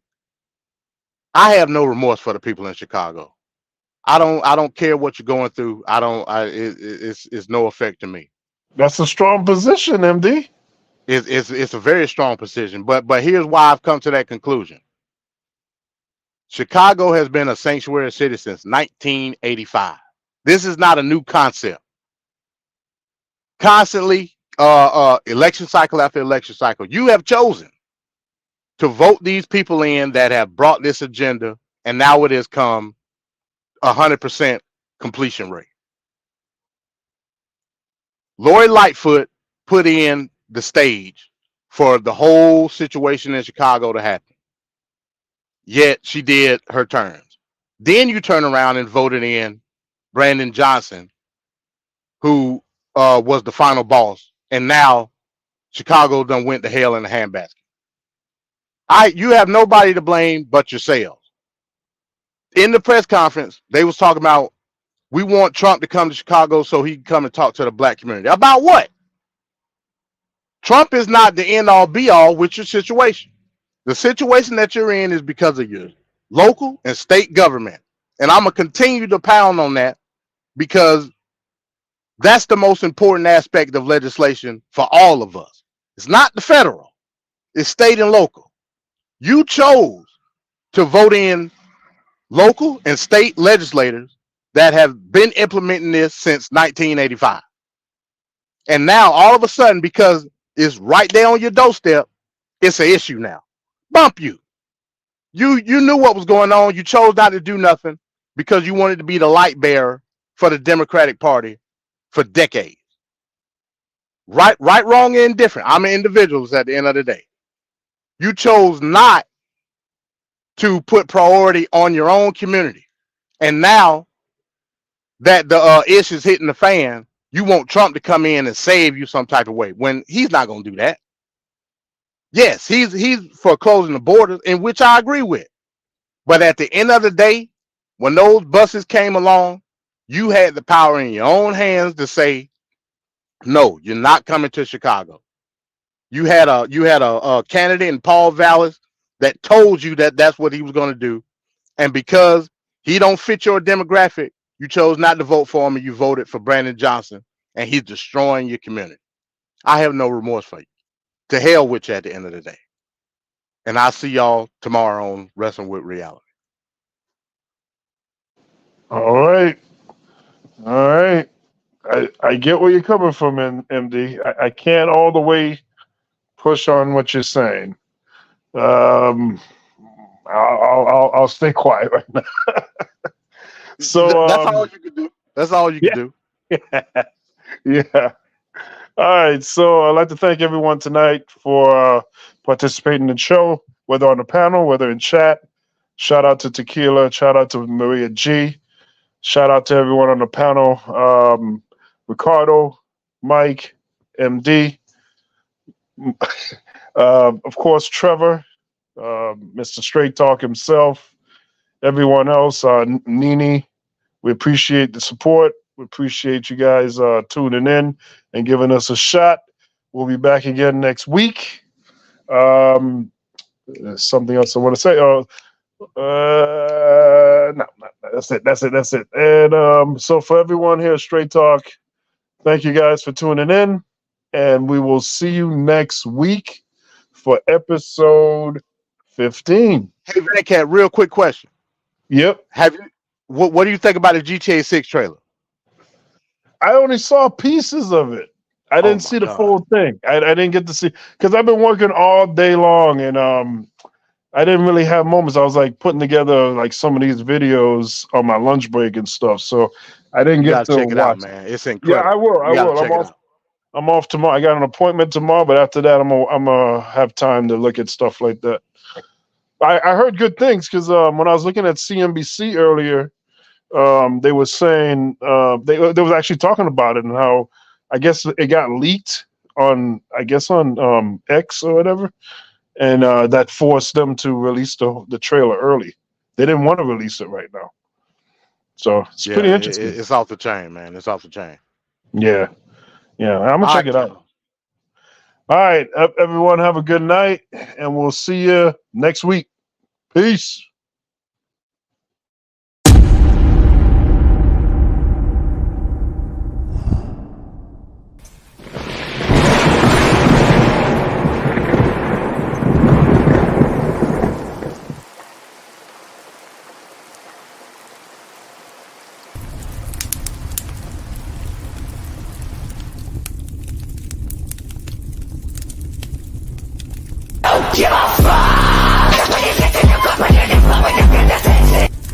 She just said a terrible thing. You know what she said? Shout it out, because I don't want to. Okay, you're not allowed to say, and I never expect to hear that from you again. She said, I never expect to hear that from you again. She said he's. That's terrible. Terrible.